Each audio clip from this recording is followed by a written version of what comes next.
Cet après-midi, nous allons donner beaucoup d'écho à ce qui a été dit ce matin à propos des textes de l'œuvre et de la vie de Philippe MacLeod. Il y a vraiment un fil rouge. Vous allez voir, il y a même beaucoup de fils rouges qui vont apparaître.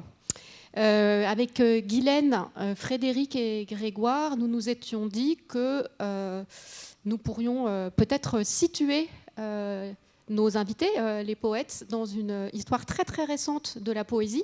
Donc je vais commencer par 5 minutes de situation poétique. Et pour faire cette situation, je me suis appuyée sur un livre de Michel Collot intitulé « Le chant du monde dans la poésie française contemporaine ». Le chant du monde dans la poésie française contemporaine. Et c'est un livre, en fait, vous allez voir, qui va être tout à fait en écho avec ce qu'on a vu ce matin. À chaque fois, je me disais, quel dommage que Philippe MacLeod ne soit pas dans ce livre, en fait. Donc, Michel Collot dit qu'il y a une actualité foisonnante de production poétique, vraiment foisonnante. Mais le paysage est éclectique et dispersé. Alors, c'est très proliférant du point de vue des maisons d'édition. Il y a beaucoup de maisons d'édition qui défendent des conceptions très exigeantes de la poésie, ou parfois moins exigeantes, avec aussi beaucoup de revues. Et on a certes une impression de moindre présence de la poésie dans la société contemporaine, surtout qu'on a l'impression que la poésie accompagne moins qu'autrefois les valeurs et l'idéologie ou la culture dominante en France. C'est moins Hugo et Aragon peut-être qu'avant. Mais d'une certaine manière, c'est contrebalancé par une multiplicité d'œuvres, vraiment une prolifération, et puis aussi un besoin de rencontre et d'oralité qui se rétablit entre poètes et lecteurs aujourd'hui. Michel Collot, ce que je trouve intéressant dans ce que Michel Collot dit sur les tendances récentes de la poésie contemporaine, c'est qu'il essaie de définir un lyrisme moderne, un nouveau lyrisme. Et ce matin, j'avais vraiment l'impression que Philippe MacLeod était assez proche de ce nouveau lyrisme. Le lyrisme moderne, selon Collot, est inséparable d'un travail sur la matière des mots et du monde. Donc c'est les mots et le monde. On n'est pas soit dans les fusions, soit dans les jeux langagiers. L'émotion naît dans l'interaction entre moi, donc vous avez dit, Frédéric a dit, il écrit à partir de soi, entre moi, monde et mots. Et l'émotion, elle naît aussi dans l'interaction du texte qui naît et des lecteurs dans une transformation mutuelle. Et c'est ce qu'on a vu ce matin, parce que je pense qu'il y a vraiment une transformation mutuelle que vous vivez dans cette lecture de Philippe MacLeod. C'est cette expérience de transformation par le texte poétique. Alors, dans cette histoire récente, Michel Collot considère un peu deux périodes. Une dynamique avant-gardiste dans les années 70 et un tournant dans les années 80 avec de nouvelles recherches de lyrisme et d'oralité. Donc un nouveau lyrisme. Et donc schématiquement, si on simplifie, un gros souci du langage dans les années 60-70, avec par exemple, vous connaissez l'Oulipo, par exemple, Raymond Queneau, voilà. Puis des recherches aussi textualistes, parfois très élitistes aussi. Parfois, on a l'impression que c'est les mots pour les mots. Alors, ce qu'on a dit ce matin à propos de Philippe MacLeod sur le langage pour lui-même, ça peut avoir un autre sens. C'est un peu comme si c'était un langage qui se cherche lui-même et qui ne parle que de lui-même. Alors que ce n'est pas du tout ce que Philippe MacLeod veut dire. Pour lui, le langage, il est vraiment en continuité avec Dieu. Donc, il n'est pas textualiste de ce point de vue-là. Voilà. Mais il y a vraiment ces années 60-70 qui sont avant-gardistes, qui sont obsédés aussi par la linguistique, par le texte comme interrogation sur ce que peut faire le langage. Et puis, dans les années 80, l'émergence d'un nouveau lyrisme, mais un lyrisme qui n'est pas un lyrisme romantique, qui serait justement l'effusion, l'expansion du moi, mais avec un déplacement qui fait sortir le sujet hors de lui-même. Et pour reprendre une expression de Pierre Reverdy, dont Frédéric et Grégoire sont vraiment des lecteurs, un lyrisme de la réalité. Michel Collot estime que la plupart des poètes lyriques aujourd'hui se méfient de l'effusion sentimentale et il parle d'un sujet intense, étendu, précaire, incertain, loin d'être maître de la parole et de l'univers, et même un lyrisme en crise. Et ce nouveau lyrisme se développe en lien avec une oralité qui ne passe pas forcément par l'oralisation du poème, on va en lire des poèmes, mais par une attention extrême à la forme sonore comme une matière émotion. Vraiment un amour des mots. Et alors, du coup, il n'y a pas que les avant-gardes qui ont le souci de la forme sonore des mots. Et ce qu'essaye de dire Michel Collot, c'est qu'en fait, ce souci de la langue, il est en réalité partagé par tous. Il n'y a pas d'un côté l'effusion du moi et de l'autre un souci de la langue. Et sur ces deux tendances, la tendance tout dans la langue ou alors nouveau lyrisme, eh bien, Michel Collot explique que dès les années 60 s'affirme un nouveau souci du réel, un lyrisme qui non seulement prend en considération le sujet, mais donc aussi l'objet, le monde, la réalité. Et l'exemple aussi, là, c'est évidemment Reverdy, qui écrit quelque chose qui ressemble à des annotations, à des notations, des traits d'expérience, mais en fait, ces annotations sont hyper travaillées du point de vue sonore, syntaxique, du point de vue du vers aussi, et même du point de vue typographique. Ça va ? Vous entendez ?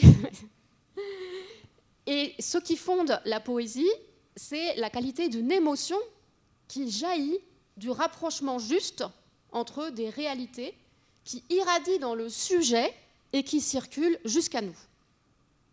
Donc ça, c'est une description de ce nouveau lyrisme que Michel Collot montre, dont Michel Collot montre la réémergence. Et c'est en considérant ce nouveau lyrisme que Michel Collot fait place à une poésie chrétienne. Donc dans les années 90, un renouveau de la poésie avec une nouvelle génération, et évidemment à Jean-Pierre Lemaire. Mais d'autres poètes qui sont marqués par, qui sont plutôt habités par Reverdy et qui sont dans ce lyrisme critique, peuvent ne pas être chrétiens, comme par exemple Antoine Aimaz, dont on parlera tout à l'heure, puisque c'est aussi un poète dans lequel aiment à se nourrir nos invités. Et donc, ce sont des poètes pour qui le lyrisme ne consiste pas dans l'élan d'une belle âme, mais dans un parcours, et alors là, vous direz si vous vous reconnaissez là, un parcours à ras de terre et mot à mot. Non pas une poésie spiritualiste, mais qui s'incarne dans une attention aiguë à l'actualité et à la réalité sociale. Donc là, je pense qu'on a quelque chose de plus, peut-être, à dire, je pense. Mais on pourra en parler. Et dans un dossier récent de Nunc, en 2015, Pierre Auster situait Jean-Pierre Lemaire en disant qu'on avait justement changé de génération. Et il explique qu'il y a un renouveau de la poésie catholique croyante, pratiquante, mais dans une situation nouvelle, puisque ce n'est plus la stature de Patrice de la Tour du Pin, Jean-Claude Renard, Pierre Emmanuel, mais qu'il y a d'autres aujourd'hui poètes, comme Jean-Pierre Lemaire, dont le lyrisme est ancré dans un monde tel qu'il va, même s'il est traversé de fantastiques chrétiens, chez Jean-Pierre Lemaire. Donc, voilà une petite situation dans laquelle on peut peut-être, ou non d'ailleurs, se retrouver, d'après les pistes de Michel Collot. Et à partir de ces petits traits de description, je pense qu'on peut lancer des questions à... D'abord peut-être frère Grégoire pour le début de l'après-midi, puis Frédéric, avant une table ronde. Et je voudrais aussi vraiment vous inviter à poser des questions en interrompant en fait le fil des échanges. Voilà, il ne faut pas hésiter. Alors, on a préparé plusieurs questions. On a beaucoup travaillé avec Guylaine, Frédéric et Grégoire. Donc, ces questions, en fait, elles sont vraiment des questions collectives. Alors, je vais d'abord présenter rapidement frère Grégoire Laurent Huyghe Beaufond. Donc, frère Grégoire Laurent Huyghe Beaufond est dominicain de la, qui est au couvent de la Tourette à Lyon. Donc, frère Grégoire est l'auteur de deux très beaux livres de spiritualité aux éditions du Cerf, Tu éclaires ma nuit et La colère de prier. L'un est vraiment nourri du Siracide, très très beau sur la sagesse, et l'autre sur la colère. Et puis, alors je continue avec la thèse. Voilà. Donc, j'ai rencontré frère Grégoire parce que frère Grégoire fait une thèse. Il travaille sur une traduction de la Bible faite, c'est la Bible des écrivains. Je ne sais pas si vous avez vu la parution de cette Bible qui avait été. C'est un projet qui avait été lancé par Frédéric Boyer. Voilà, donc frère Grégoire travaille sur une des traductions en fait d'un livre de la Bible par un écrivain qui nous a quittés il y a peu. Hein. Et puis frère Grégoire est poète. Et il a publié Ce qui pousse la langue et Chambres avec vue, précédé de Arguments pour un graveur, mythographie, au Chambon-sur-Lignon, chez Shane. C'est pas au Chambon-sur-Lignon. Ah, pardon. Pour moi, c'est resté tellement là-bas. Ouais, pardon. Voilà. Et alors, donc, je vais poser... Voilà. Je vais commencer par une question un peu énorme, mais c'est la question qu'on a déjà abordée entre nous aussi, parce qu'on a fait, on fait une journée sur poésie et foi. Et je crois que frère Grégoire avait rebondi immédiatement en disant « Mais de quelle foi parle-t-on » Parce qu'effectivement, il y a poésie, dont je viens de parler. J'ai fait une petite situation rapide où la poésie catholique a l'air d'être un peu dans une situation, pas de niche, mais voilà, comme un courant dont on ne sait pas comment il peut se situer par rapport aux autres. Et dans un nouveau lyrisme, hein, mais peut-être qu'il y a quelque chose de plus à dire quand même. Et puis, eh bien, il y a l'écriture poétique qui... sans doute, peut mener à la prière, qui peut aussi surgir de la prière, mais se confronte-t-elle avec elle ? Et est-ce que l'écriture poétique n'est pas aussi une forme de foi dans autre chose, peut-être ? Et puis, tu as parlé d'un dossier sur poésie et transcendance aussi, dans la vie. Alors, la transcendance, c'est pas forcément... Enfin, voilà, quelle foi ? Et dans ces accointances entre poésie et foi, comment est-ce que tu réagirais ? Oui, donc c'est le sujet énorme et j'ai donc 2 minutes 30 maximum pour en parler. Non, tu avais parlé de foi dans le langage. Oui. Je reviens un tout petit peu en arrière sur qu'est-ce qui fait qu'on écrit, qu'est-ce qui fait que moi j'écris. Je ne vais pas parler en général, je vais parler pour moi. Et que j'écris de la poésie. Et je prends une formule qui vient d'Antoine Aimaz, qui est... Il y a à un moment donné un choc sur la plaque sensible du vivre qui suscite un mouvement dans la langue. Un choc sur la plaque sensible du vivre qui produit un mouvement dans la langue. Tous les chocs dans la vie ne produisent pas forcément un désir ou un besoin d'écriture. Et les chocs en question, pour moi comme pour n'importe qui d'autre, je pense, ça peut être des choses à la fois énormes ou très infimes. Ça peut être des choses très heureuses, très joyeuses, comme des profondes douleurs ou des effondrements. Tout ça, ça peut faire écrire. Ce n'est pas une obligation, mais ça peut faire écrire. Ça peut susciter un besoin d'aller dans la langue, dans les mots, pour s'approprier, pour dire quelque chose de ce qu'on est en train de péniblement ou joyeusement vivre.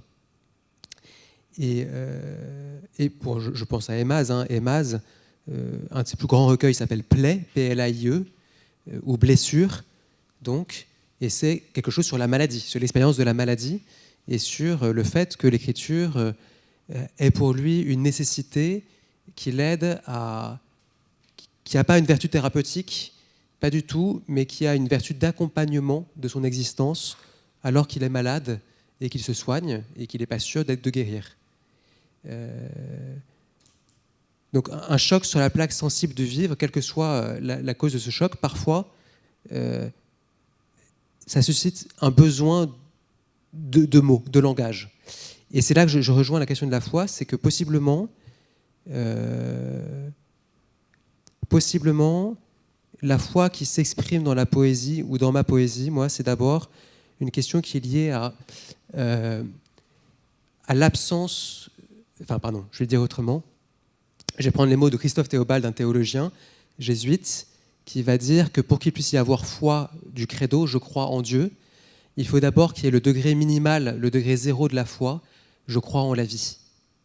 Et si je ne crois pas en la vie, le reste, ça n'a pas de sens, ça n'a pas d'existence, c'est pas possible. Et que le rôle du prédicateur, du chrétien en général, de toute manière, c'est d'aider à vivre, à croire en la vie, les autres. C'est la base de... Si on n'a pas cette base-là, le reste ne sert à rien.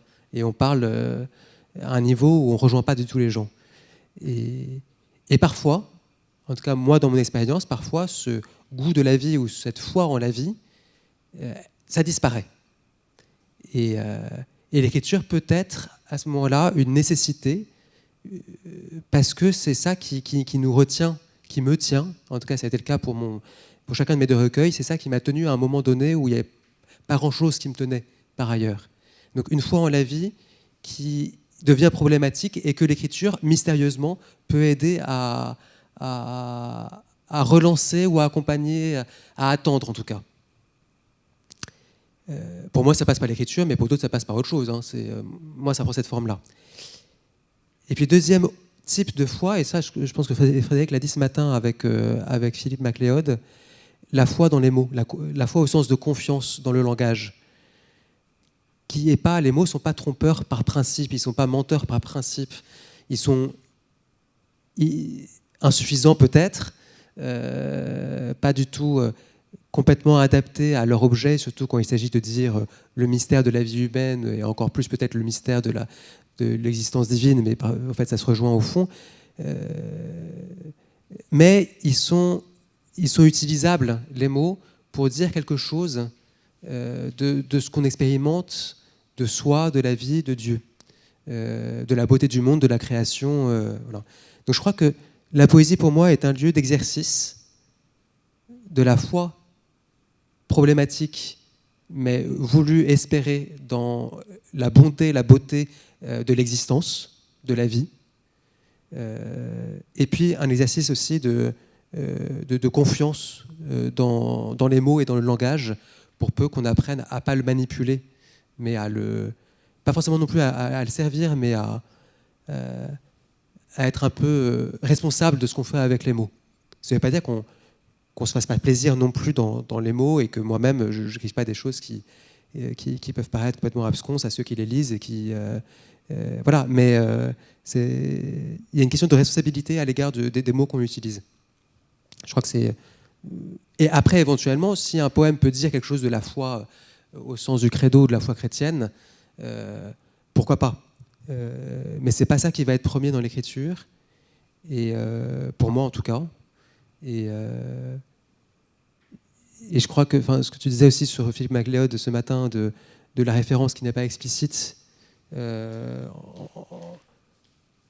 ou par contraste avec Jean-Pierre Lemaire, si vous connaissez la poésie de Jean-Pierre Lemaire, la poésie de Jean-Pierre Lemaire, c'est une poésie chrétienne, explicitement chrétienne, qui est bourrée de citations, de références et d'allusions.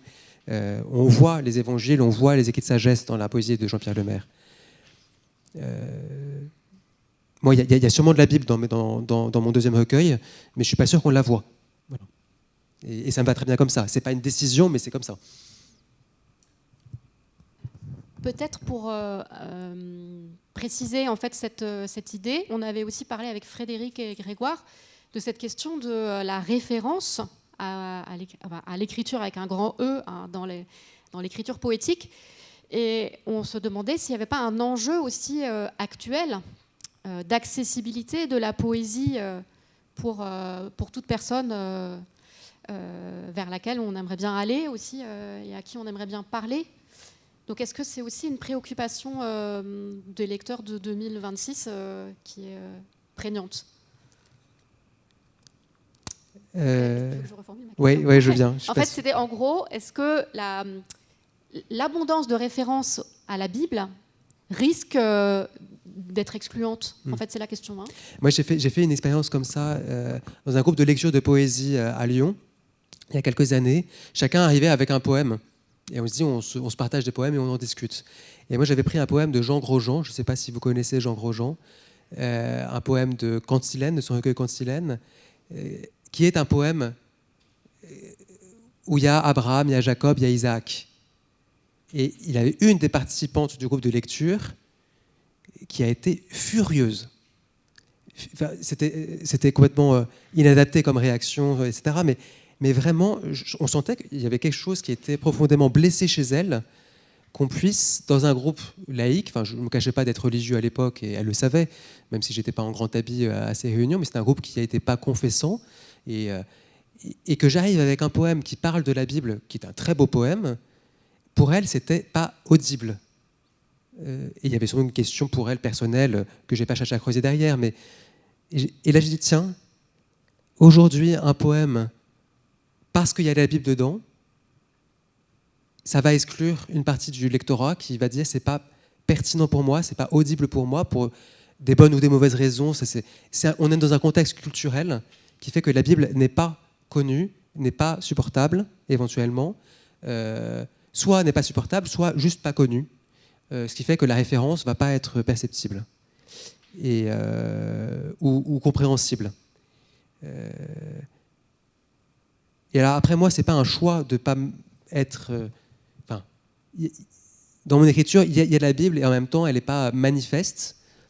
Ce n'est pas une manière de dire je fais attention à ne pas trop en mettre pour pouvoir rejoindre les autres. C'est juste que c'est comme ça que j'écris et que l'allusion, elle va être indirecte. Maintenant que tu l'as éteint, je veux bien avoir le panneau. Alors, pas le premier, mais le deuxième peut-être. Non, le troisième. Voilà. Alors juste ça, on ne va pas le lire, c'est juste pour le présenter. C'est dans mon premier recueil, il y a des scènes mythologiques. Et là, pour le coup, la référence, elle est explicite. J'ai écrit avec Méduse et d'autres... c'est des formes qui me sont venues dans l'écriture et c'est les mythes gréco-romains qui sont venus dans la formulation de ce que j'écrivais. Ici, c'est Méduse et Persée. Bon, et c'est explicite, le nom est là, les références sont là. Après, dans mon deuxième recueil, et ça n'a pas été non plus concerté, on peut passer à la suivante, parce que je ne vais pas le lire. Dans mon deuxième recueil, là, pour le coup, la Bible est apparue, mais de manière indirecte. Alors, je vais lire celui-là. Oui. Oui. Merci. Alors c'est dans Ce qui pousse la langue, page 68, Veillez. On marquait le linteau, on bouchait comme on peut les trous entre les planches, puis fermée est la porte et la table dressée. Cette hôte qui s'annonce, les murs trembleront et des dents vont grincer. On ne sait pas ce qu'inaugure le soir. Attendant ce qui passe, l'on reste debout, pieds chaussés, notre cœur aux abois, ceinturé d'inquiétude. On mâche son pain de hâte et de peur, on devine, le bâton pour la marche, nos manteaux, un bassin sang et noir. Et déjà, votre seuil n'est plus ni maison ni foyer, mais la halte, un bivouac à quitter. Là, je ne sais pas si la référence, elle n'est pas explicite.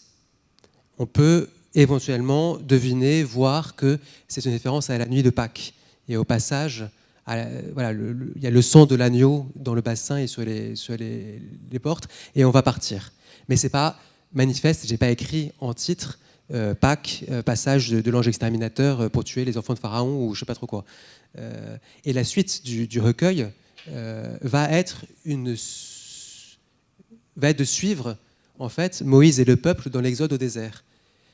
La référence, elle sera visible pour qui connaît le texte, l'apercevra sans doute plus ou moins à tel ou tel poème, mais ça n'empêchera pas quelqu'un qui ne connaît pas le texte biblique de de lire, j'espère, le texte, de l'apprécier, ça ne m'appartient pas, que le texte soit plaise ou pas. Mais voilà, il est disponible. Et c'est comme ça que ça se passe. C'est pas concerté, mais c'est comme ça que ça s'est fait pour ce texte-là.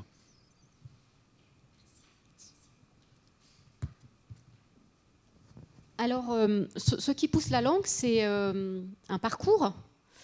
Alors, il y a beaucoup de questions à poser sur ce parcours, sur la langue, sur le rapport à la langue. Une question que je poserai aussi à Frédéric tout à l'heure. Et en fait, avec l'avancée de ce parcours, apparaît en effet un texte nourricier biblique.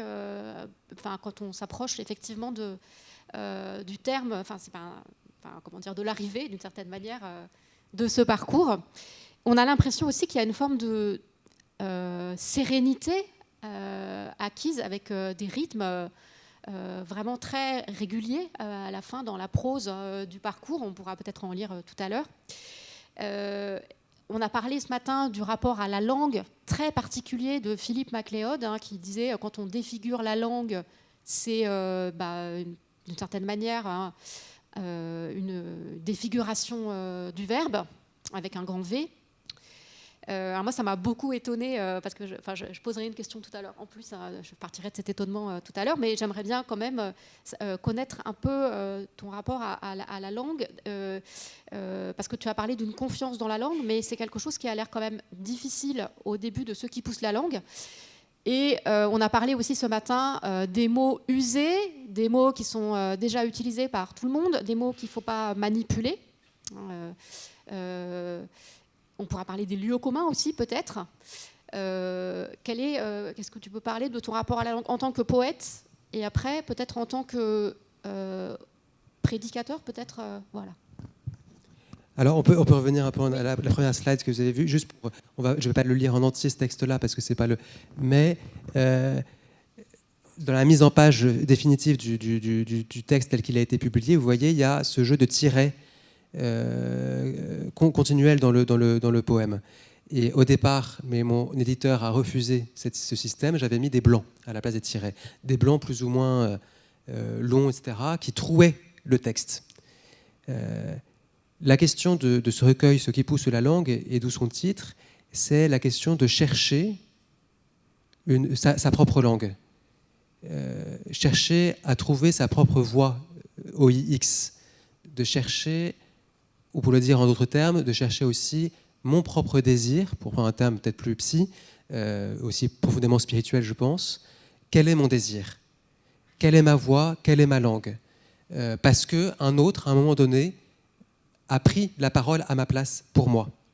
Et je cherche à la reprendre. Et je cherche à... Et c'est pas facile et c'est douloureux, et c'est pour ça que la langue, au moment où je la pratique, je la coupe, je la romps, je l'abîme, parce qu'il faut la casser. Il faut casser cette langue-là pour pouvoir trouver celle qui m'appartient vraiment à moi. C'est comme ça, en tout cas, que j'ai conçu et vécu ce recueil, pour pouvoir dire, où est-ce que moi je suis ? Où est-ce que moi je suis et qui parle quand je dis je et qu'est-ce que je veux vraiment, etc. etc. Et le recueil fonctionne au départ comme ce moment où je cherche, mais je crois que c'est vrai pour chacune de mes tentatives d'écriture, c'est essayer de trouver au fur et à mesure vraiment ma voix à moi, à ce moment donné. J'ai beaucoup parlé des mazes, voilà, et je pense qu'il est cité dans ce texte-là à un moment donné, le deuxième paragraphe, emprunté. Répété deuxième fois, mes écrits, autre camp parallèle, autre qui et ailleurs, d'autres mots, d'autres rythmes empruntés à un autre, émase, langue donc de cet autre, n'est pas due pour laisser les morceaux, les cadences et les airs, disons oui. Deuxième fois, c'est la langue empruntée. Trop la langue d'un autre, émase, quand on voulait, non, on devait inventer l'autre langue. 50 pages, 11 versions, pas poème, on a fait l'autre langue, échoué. Bon. Et en note 8, plaît, émase, entendu, reconnu par l'éditeur, justifiant son refus de ces pas poèmes. Ce que ce poème-là dit, en fait, c'est que j'avais envoyé un premier manuscrit à mon éditeur en lui disant « Je pense que ça tient, je pense que c'est bon, je pense qu'on entend beaucoup émase dans ce que j'écris, l'influence d'émase. » Et mon éditeur me répond « C'est pas du Grégoire Laurent Huyghe-Beaufond, c'est du Antoine Émase, c'est pas mauvais, mais c'est pas toi, je le prends pas. » Et à ce moment-là, j'ai retravaillé mon texte pour arriver à celui qui a été publié finalement. Mais j'ai indiqué, notamment dans mon recueil, que la lutte avait dû avoir lieu pour arriver à produire ce texte-là. Et je crois profondément que dans toute forme d'écriture, en ce qui me concerne, mais je pense que je ne suis pas le seul, le choc sensible sur la plaque du vivre, il peut venir d'une autre écriture ou d'une autre langue qui nous met en branle, qui nous met en mouvement. On peut lire quelqu'un et l'admirer et l'aimer, et ça nous met en mouvement. C'est le cas de la conversion ou de la vie spirituelle, quand un auteur spirituel, MacLeod ou un autre, nous pousse à une conversion et à autre chose. Moi, les poètes que je lis et que j'aime me font écrire. Et très souvent, l'écriture est d'abord un pastiche, une copie. Ça met du temps à être vraiment moi, et c'est très longtemps du Reverdis, du Emas, du Claudel, du Giono, en fonction de ceux que je lis, etc. Et j'ai appris, au départ, je m'en désolais, en me disant, mais je fais que copier. Et puis je me suis rendu compte, au fur et à mesure, que ça faisait partie du processus d'écriture, de dégager ma propre écriture à partir de celle des autres. Que c'est comme ça, en tout cas, que pour moi, ça fonctionne. En tout cas, dans la poésie. Je ne sais plus, l'autre question, c'était sur les différents régimes d'écriture, comme prédicateur, oui. Ce que j'aime beaucoup dans la poésie, c'est que écrire de la poésie, en fait, c'est écrire, point. Il n'y a pas de complément d'objet direct après le verbe. Il y a quelque chose qui va être produit, de fait, il y a un texte qui va. Mais au départ, c'est écrire, point. Il y a un besoin, une nécessité de l'écriture pour élucider quelque chose, pour se débattre avec autre chose, comme exercice d'admiration éventuellement par rapport à un autre poète qu'on aime. Mais profondément, c'est écrire, point. Alors que quand j'écris un livre de spiritualité, quand j'écris un article de critique littéraire, quand j'écris un cours, quand j'écris une prédication, il y a un contexte rhétorique, il y a des attendus scientifiques ou théologiques, il y a des textes de base que je commente qui me sont fournis par la liturgie ou par le cours que je dois donner. Donc c'est pas du tout le même... il y a une beaucoup plus grande contrainte dans la prédication ou l'écriture autre type que celle de la... je dirais que la poésie a ses propres contraintes internes, mais c'est moi qui les fixe. C'est moi qui décide où je mets la règle et la barre. Et si je ne mets pas de règle, je ne mets pas de barre, c'est mon problème. Si c'est illisible, c'est mon problème. Alors que j'écris une prédication voilà, ça va durer 8 minutes, et à 1 minute 30, je sais que les gens vont commencer à bâiller ou à tousser pendant la messe, parce que plus de 8 minutes, une prédication, c'est trop long. Ou c'est pour un baptême, donc évidemment, il faut que je parle du baptême et la signification des sacrements. C'est beaucoup plus contraint. Donc c'est pas... Et là, en plus, par ailleurs, la prédication, c'est beaucoup plus confétant. Enfin, si en prédication, je n'arrive pas à dire à un moment donné Jésus ou Dieu ou amour ou je ne sais pas quoi, il y a des choses qui n'allaient pas, quoi. Enfin, c'est le lieu pour être explicite, la prédication, alors que le poème permet peut-être de passer de biais, de dire des choses de manière détournée. Parce qu'il y a quelque chose de... Oui, ce que je n'ai pas dit sur la foi, parce que la poésie, c'est aussi, pour moi, une manière de... Oui, si je l'ai dit, mais de dire que cette vie est belle et qu'elle a un horizon qui est désirable, même si on ne sait pas comment il s'appelle, et même si on ne dit pas comment il s'appelle, cet horizon. Pour moi, c'est Jésus-Christ et le Père qui nous révèle, mais ça, je ne vais pas le dire je le dis en prédication, je ne le dis pas en poésie. Pas directement, en tout cas.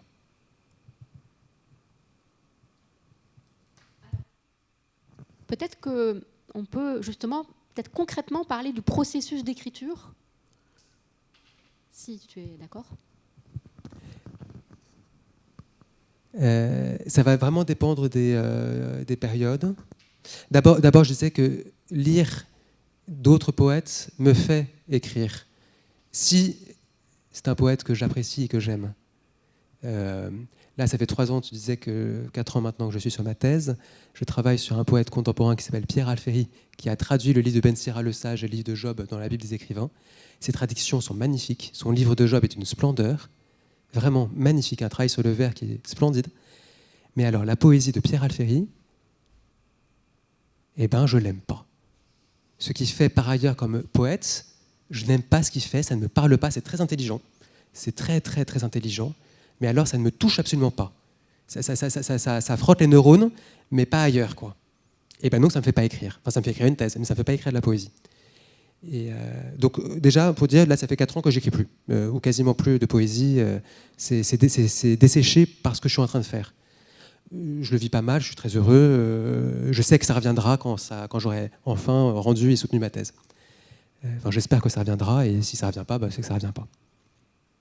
En revanche, quand j'ai des envies d'écriture, il y a une chose que je fais souvent, ça c'est un conseil des surréalistes, c'est l'écriture automatique.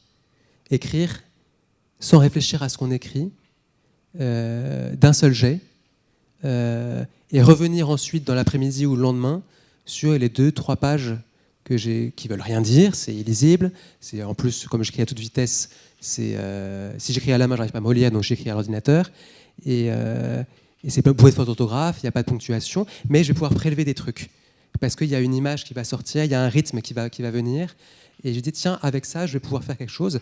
Et si on prend le Pitié de Méduse que j'avais enlevé, là, typiquement, toute cette section de mon premier recueil, Pitié de Méduse, etc., c'est au départ de l'écriture automatique que j'ai repris, parce que ça n'a rien à voir avec ce qui était au départ sur la page.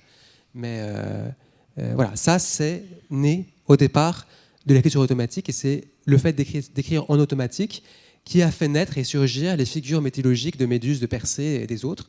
Et c'est avec ça que j'ai écrit ensuite, que l'idée de décrire des gravures fictives de scènes mythologiques est venue. Donc ça peut être l'écriture automatique. Parfois c'est aussi, et ça c'est Jean-Pierre Lemaire qui dit ça, et je suis assez d'accord avec lui, même s'il y a plein de choses que j'aime pas chez Lemaire, ça je suis très d'accord avec lui, c'est la musique. Qu'on a une musique à l'intérieur, et on a besoin de transcrire ce rythme et cette musique. Voilà. Et moi, c'est parfois juste il y a un ta-ta-ta, il y a quelque chose qui est vaguement quelque chose dans la tête, et j'ai besoin de le mettre par écrit, mais il n'y a pas encore de mots, et je vais mettre des mots sur ce rythme-là. Et je vais être satisfait seulement quand je serai arrivé à avoir dire, tiens, là, sur ce verset ou cette prose, j'ai réussi à tenir un rythme. Parce que j'écris plutôt en prose et en verset, donc comme ici, mais je vais juste lire le dernier paragraphe.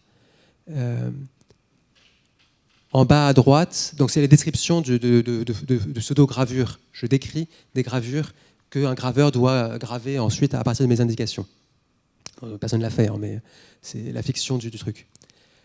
En bas à droite, autre lueur où les serpents des mots se fichent autour du visage dont ils émanent.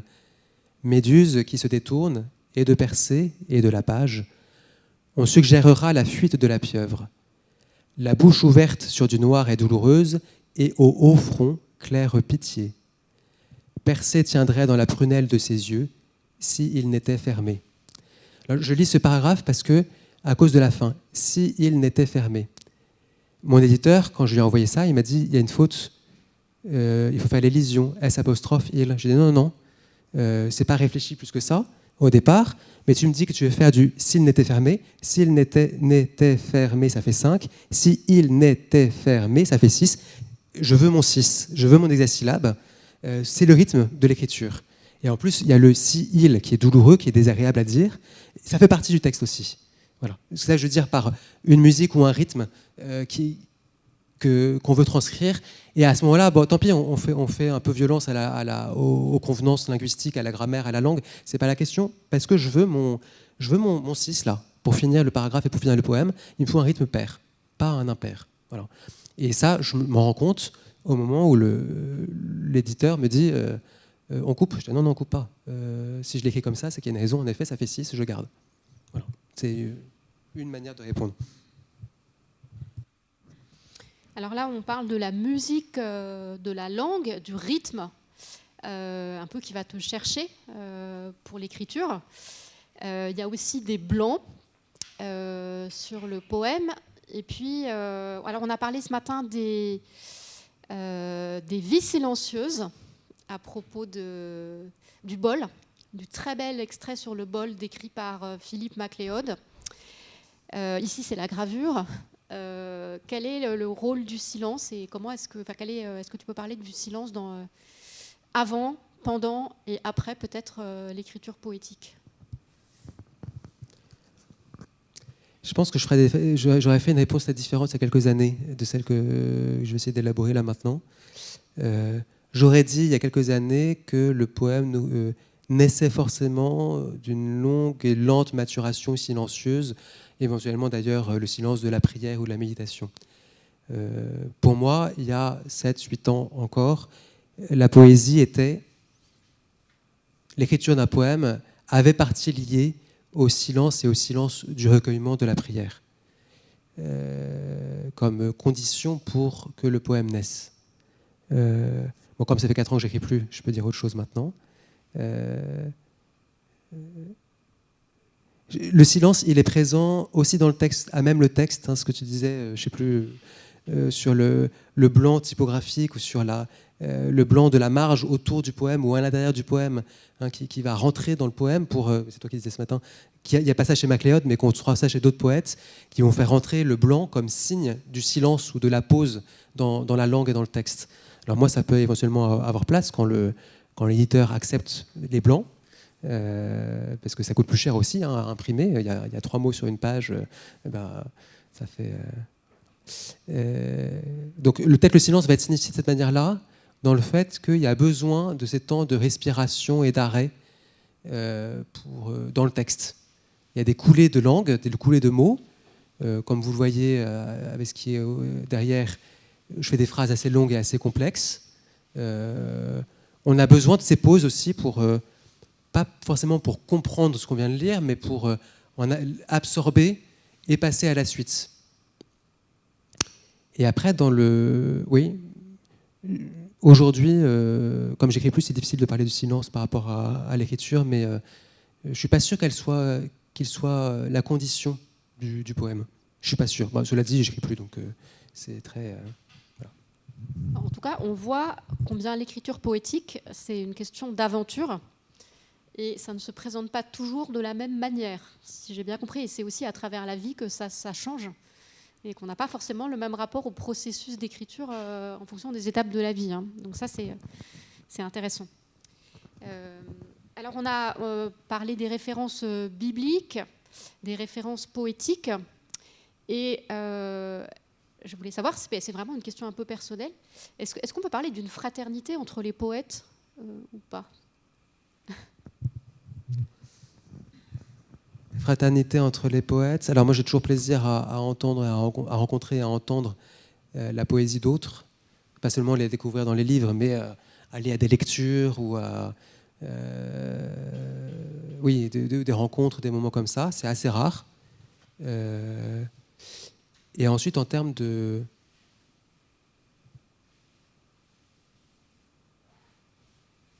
Mais par exemple, j'ai pas de frère en poésie ou de sœur en poésie. Il y a des gens que j'admire, que j'aime, qui sont encore vivants, pour ceux que j'aime beaucoup. Si, un Gérard Pfister, par exemple, chez Arfillon. Gérard Pfister, c'est un très très grand poète. Et j'aime beaucoup ce qu'il fait. Gérard Beaucholier est un très très grand poète aussi, chez Harpa. Mais je ne peux pas dire que je me sente frère. Voilà. Pour moi, il n'y a pas de... En ce qui me concerne, moi, j'ai pas de familiarité ou d'acquaintance particulière avec d'autres poètes. C'est plutôt les livres qui produisent, qui vont être mes amis. Voilà. S'il y a une amitié, une fraternité, c'est avec un livre plutôt qu'avec une personne. Avec la voix qui se dit dans le livre plutôt qu'avec la personne. Surtout que, je ne vais pas dire son nom, mais j'ai rencontré une fois un poète pour qui j'avais beaucoup d'admiration comme écrivain. Et après une journée passée avec lui, j'ai très peu d'estime pour lui comme personne. Donc en fait, parfois, vaut mieux en rester au livre, quoi. C'est très, très anecdotique ce que je raconte, mais voilà.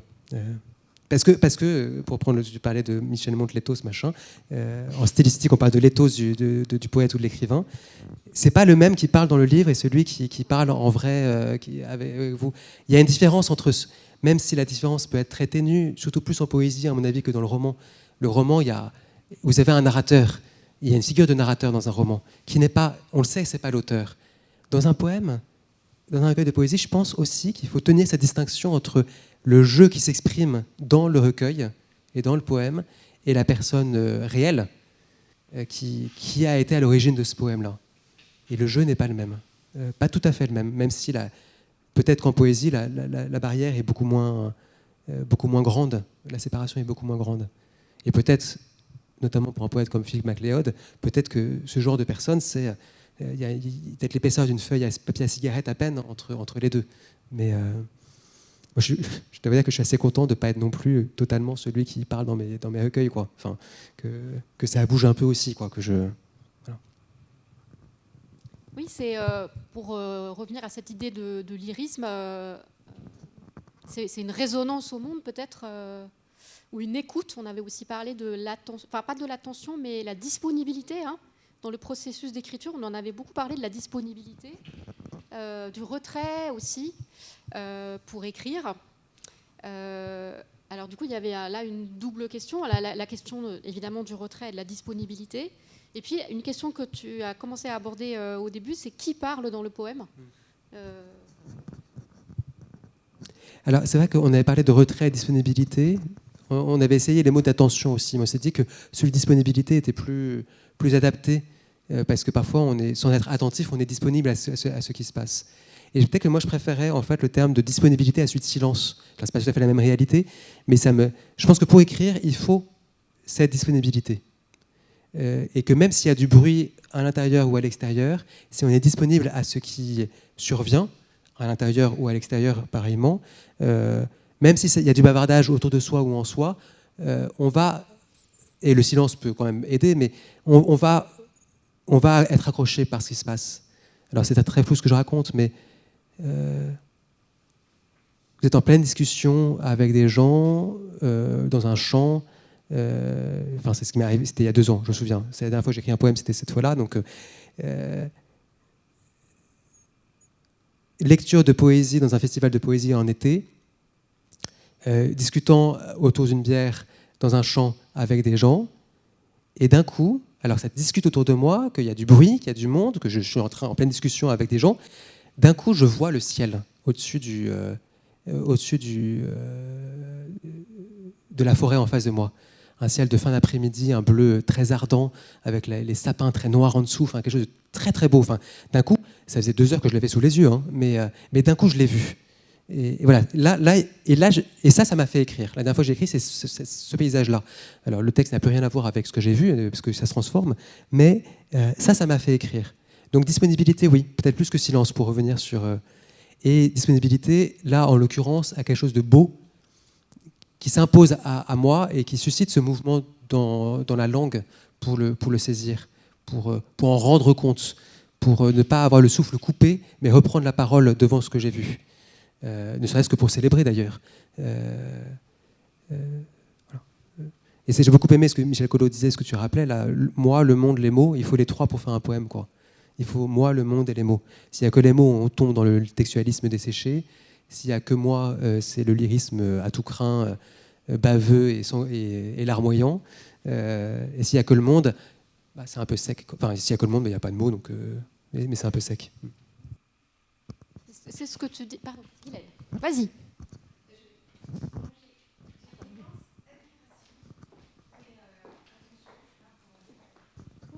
La façon dont vous avez réussi à... Enfin, il me semble, hein, c'est vous qui allez me dire si je me plante ou pas.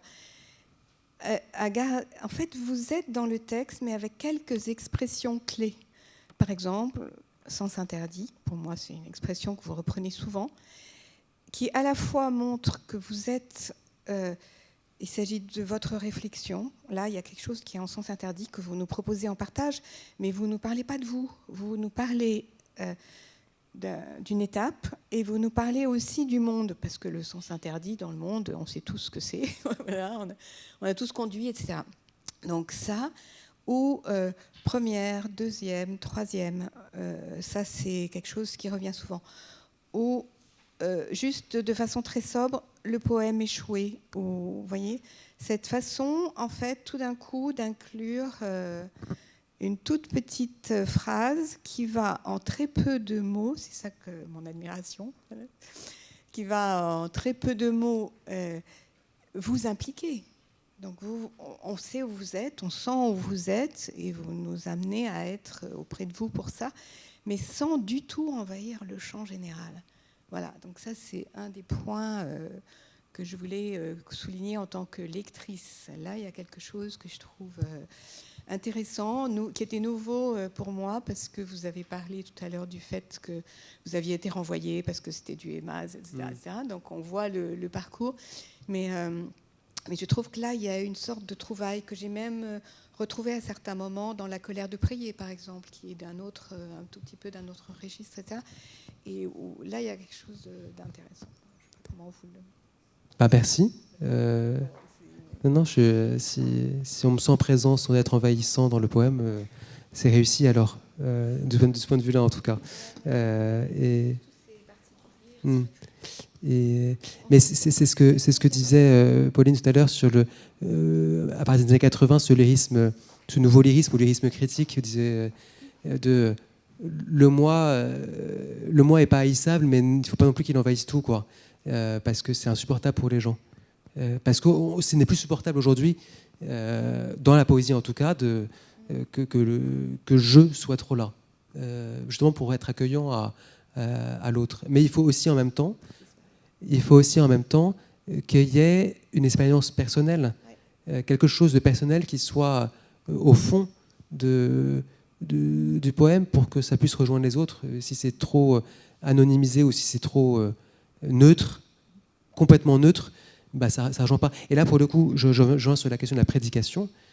C'est pas la même chose qu'un poème, une prédication. Mais une prédication qui est réussie, on sent que le prédicateur s'engage dans ce qu'il raconte, qu'il sait ou qu'il veut savoir ou qu'il croit à ce dont il parle. Et on voit la différence. Moi, je vois en communauté, on voit les frères qui ont... Je ne vais pas donner de nom, mais il y a des frères qui ils parlent de ce qu'ils essayent de vivre et ils transmettent quelque chose. Et puis il y a des frères qui font un cours. Et le cours en prédication, bah, ça ne marche pas. Enfin, ça ne marche pas. Ça nourrit l'intellect des gens qui écoutent, mais on n'est pas là seulement pour nourrir son intelligence quand on va à la messe, quoi. Sinon, on va en cours de théologie, si on veut. Enfin voilà, je pense que là, il y a un point commun entre les deux exercices de parole, je m'engage dans ma parole. Que ce soit un poème, une prédication ou un cours, il faut être là. Justement, pas un cours, mais il faut être là. Après, en termes de pédagogie, c'est mieux d'être là dans ce qu'on raconte, mais c'est autre chose, ça. C'est la question d'enseignement. Enfin, voilà, je ne sais pas si je suis très clair, mais ça fait... Je te donne le micro-café. Oui, je veux revenir sur une chose que vous avez... Ah, pardon, je reviens sur une chose que vous avez dite et qui m'a... Vraiment, ça m'a... Et comment dire... Pour moi, c'est très important ce que vous avez dit, c'est quand vous disiez qu'on vous avait obligé à mettre des traits d'union pour Lueur du Fus. Et je trouve qu'effectivement, ça perd absolument tout. Enfin, ça perd beaucoup sur le blanc. Parce que l'image se perd d'une certaine manière. Et c'est bien dommage, parce qu'il y a quand même des éditeurs qui acceptent les blancs. Et effectivement, un blanc, c'est pas un trait d'union. Et ça, c'est... On pourrait dire que vos lecteurs peuvent le regretter. Voilà. Oui, mais c'est là aussi que ce micro-événement des Blancs devenus tirés, qui en effet, j'insisterai plus aujourd'hui, là, ils prenaient mon recueil, j'étais content, je dis ok, on supprime les Blancs et transforme par des tirés. Mais tout ça pour dire quoi ? Si, que... Bien sûr, un poète, un auteur est l'auteur principal et premier de son texte, mais qu'on n'est jamais tout seul quand on écrit. Et ça, c'est... Même à ce niveau-là, il y a une intervention de l'éditeur sur le texte, alors que j'accepte, mais on n'écrit pas tout seul. Et c'est une autre question, mais c'est le rapport qu'on peut avoir parfois à la figure de l'auteur, ou la représentation qu'on se fait de l'auteur dans sa tour d'ivoire, le poète maudit à la chandelle, en haillons et génie incompris, machin et tout. En fait, c'est pas vrai, quoi. On n'est jamais tout seul, même quand on est tout seul à son bureau. En fait, on écrit avec les autres. Et pour ça, alors là, pour le coup, la fraternité, elle est pas immédiate. Elle est pas. Les gens sont pas autour de soi, mais on a des livres, on a des souvenirs, on a des conversations, et on écrit avec tout ça. Et peut-être que là aussi, ça rejoint la question très souterraine de la foi, au sens de la foi religieuse, de la foi chrétienne. Je ne prétends pas du tout que quand j'écris de la poésie, l'Esprit Saint est à l'œuvre dans mon écriture. C'est pas ça que je veux dire. Mais puisque j'ai la foi et que je suis religieux, prêtre, catholique, forcément, d'une manière ou d'une autre, ça rentre dans ma poésie. Je ne sais pas de quelle manière, à quel niveau, mais je ne fais pas de séparation entre le poète et le prédicateur et le dominicain. Non, tout ça, il y a une continuité. Voilà, je suis parti dans autre chose, rien à voir avec le blanc et la typographie, mais...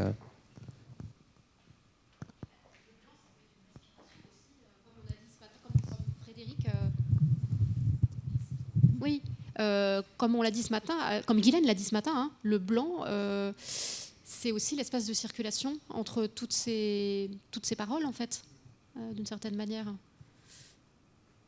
Je sais pas si... Oui, c'est pas les choses et la réalité sont pas collées, quoi. Ça, il y a de l'air, il y a de l'air et ça circule. Oui. Je ne sais pas trop comment l'exprimer, mais il y a une vraie question, je pense, par rapport à la vérité. Pauline a parlé tout à l'heure, comment on a dit, du nouveau souci du réel dans la poésie catholique. Frère Grégoire a parlé du choc de la vérité. Quand on regarde autour de nous ce qui se passe, la vérité, chacune a la sienne maintenant. Moi, je suis dans le domaine du chant liturgique. Je suis frappée de voir combien les jeunes ont du mal à chanter autre chose que les paroles de la Bible, comme si ce qui était transmis par un chant liturgique ou par une poésie qui parle de la Bible devait inclure uniquement les mots de la Bible. Et je trouve qu'il y a une vraie question là. Je trouve qu'entre ce qui apparaît dans l'étude poétique et puis ce qu'on vit de la vérité actuellement, il y a quelque chose qui va plus, quoi. Et c'est Gérald Bronner qui parle en ce moment d'une période de la post-vérité. Et voilà, il y a quelque chose qui cloche là entre les deux. En tout cas, pour le chant liturgique, je ne sais pas, mais en ce qui concerne la question de la vérité et l'usage des mots, je crois que la poésie, on dit parfois la poésie, c'est un peu vaporeux, c'est l'art du... Enfin, c'est vrai que la poésie peut être l'art du quiproquo, du double sens, des mots à tiroir, c'est vrai qu'il y a un arrière-fond possible dans le mot et la mise en rythme du poème. Et en même temps, pour moi, l'écriture poétique, c'est un parfait antidote à la post-vérité, enfin, ou au bullshit, enfin, au mensonge.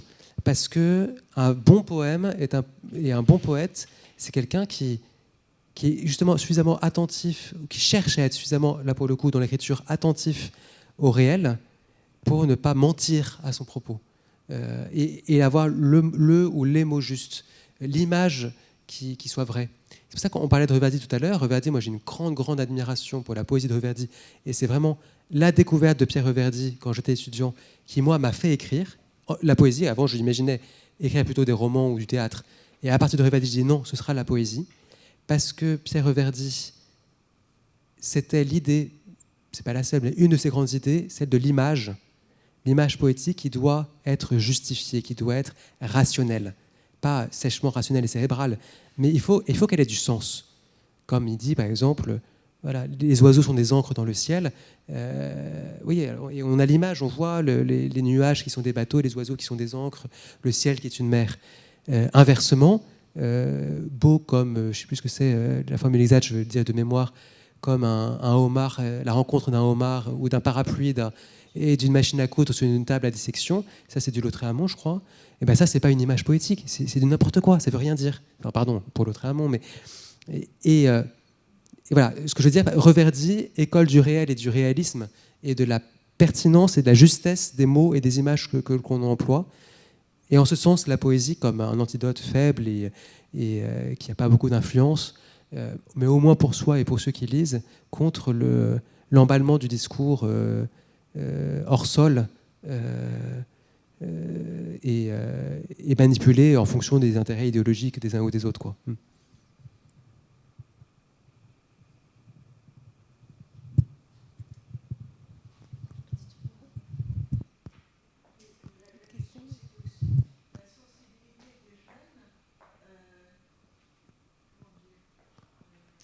je vais te repasser le micro. À l'interprétation des images bibliques, les images bibliques, pour eux, sont difficilement interprétables. Enfin, je le sens comme ça, moi. Enfin, on ne peut pas changer un mot dans un chant. Je l'ai vécu dans des ateliers d'écriture, et d'autres que moi l'ont vécu. C'est très marquant. Quelque chose de sain qu'on ne peut pas toucher et qui sinon ne peut pas être vrai ni universel, puisque c'est une transmission quelque part d'une expérience. Oui, et on confond le mot et la chose. Oui. On confond le mot qu'on emploie et la chose qui est visée. Enfin, il y a une forme de... C'est triste. Et il y a une formation à faire. De dire, non, le mot n'est pas la chose. Le mot désigne une réalité qui est au-delà de la chose. Enfin, la différence entre signifié et signifiant, c'est la linguistique de base, quoi. Et normalement, on doit pouvoir changer les mots. Et c'est parce qu'on peut changer les mots et les faire circuler qu'il y a du sens et qu'il y a de la vie. Sinon, on fige. Oui, enfin... Et là, il y a tout un enjeu de formation. Alors, pour les croyants en général et peut-être les plus jeunes en particulier, c'est pas parce que mais je reviens sur la Bible sur laquelle je travaille, la Bible des écrivains. Je ne sais pas si vous avez été perçu à quel point ça a fait un tollé quand elle est sortie en 2001.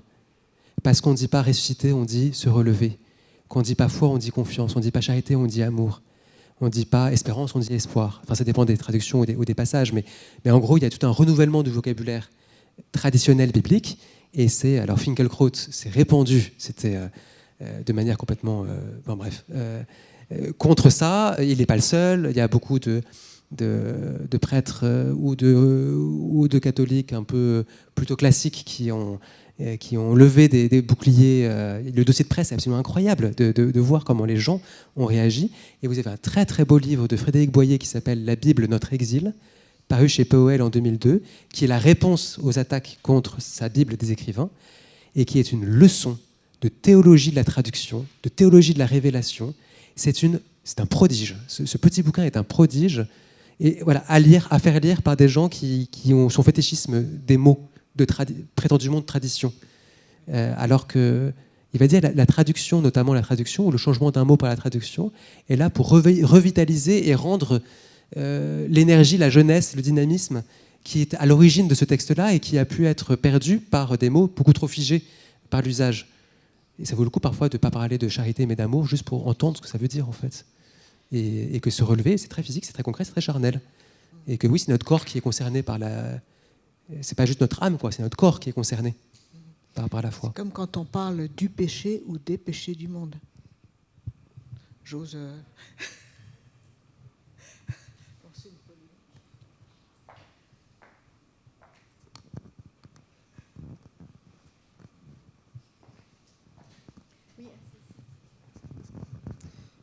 Je trouve ça intéressant cette question de la vérité quand même, parce que il y a la vérité objective, mais il y a la vérité vécue. Et comme vous dites très bien, si le poète ne parle pas à partir de ce qu'il vit, bah, ça passe à côté.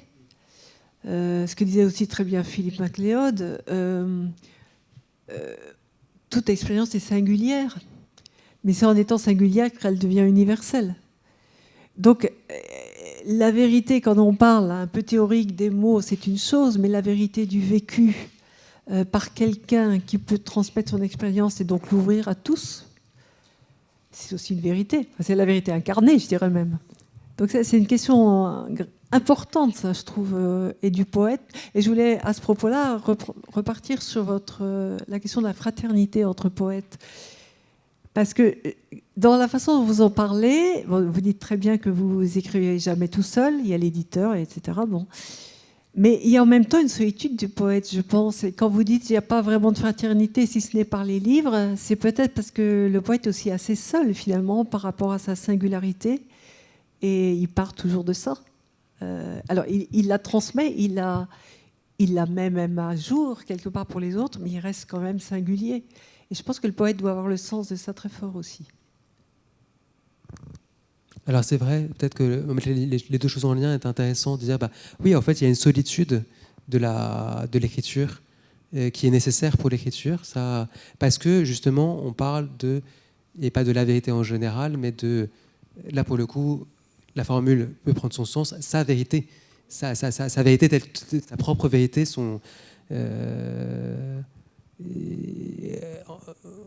en faisant le vœu et le pari que de partir de là est en effet partageable et communicable à d'autres. Ouais.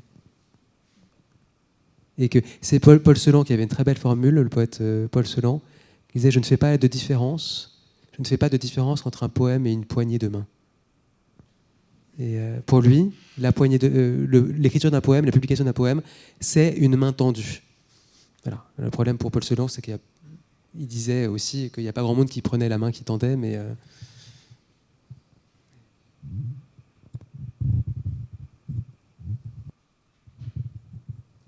Alors peut-être que c'est des choses qu'on pourra continuer lors de la petite table ronde qui clora cet après-midi. Je voudrais juste, avant de donner la parole à Frédéric Dieu, faire encore un écho par rapport à ce matin, quand on a parlé de Philippe MacLeod et de la question de la contemplation comme amour qui pense. Hein, c'est ce que tu as cité ce matin, Frédéric. Je me suis dit, tiens, c'est marrant, pourquoi il dit que l'amour pense, alors que justement, on n'est pas dans un mode de pensée rationnel, en fait. Hein. Et c'est plutôt l'idée... Alors après, Frédéric, tu as reformulé cette idée en disant, en fait, c'est une question de dégagement du sens, en fait, des choses. Il dégage le sens des choses. Et donc, plutôt la poésie, peut-être comme mode de connaissance aussi, comme mode de connaissance, d'entrée aussi dans une pensée vécue, dans un autre monde aussi. La poésie, elle ne fait pas que représenter, elle construit aussi un autre monde. Avec ces mots en fait. Hein. Donc, et aussi peut-être la matière des mots permet, elle est, tu as parlé du signifié et du signifiant, la matière des mots, elle joue un rôle dans le sens. Leur son aussi, dans la poésie, va enrichir le sens que les mots auraient dans un contexte de prédication par exemple ou de cours. Hein, ce qu'on attend aussi d'un poème, c'est qu'il nous fasse vibrer le corps, qu'il nous fasse vibrer le cœur. Et il le fait par ces sons qui enrichissent le sens d'une manière à chaque fois nouvelle. Hein, donc c'est peut-être ça aussi qu'on attend d'un poème, cette expérience sensible. Hein, ouais. Alors peut-être on pourra en rediscuter tout à l'heure, mais maintenant on va donner la parole à Frédéric. Alors, je vais enlever la projection parce que j'avais des extraits que j'avais préparés pour Frédéric, des extraits de... Voilà. Merci beaucoup, Grégoire, d'avoir éteint le projecteur. Ah oui, ça va s'éteindre, je pense. Ouais. Voilà.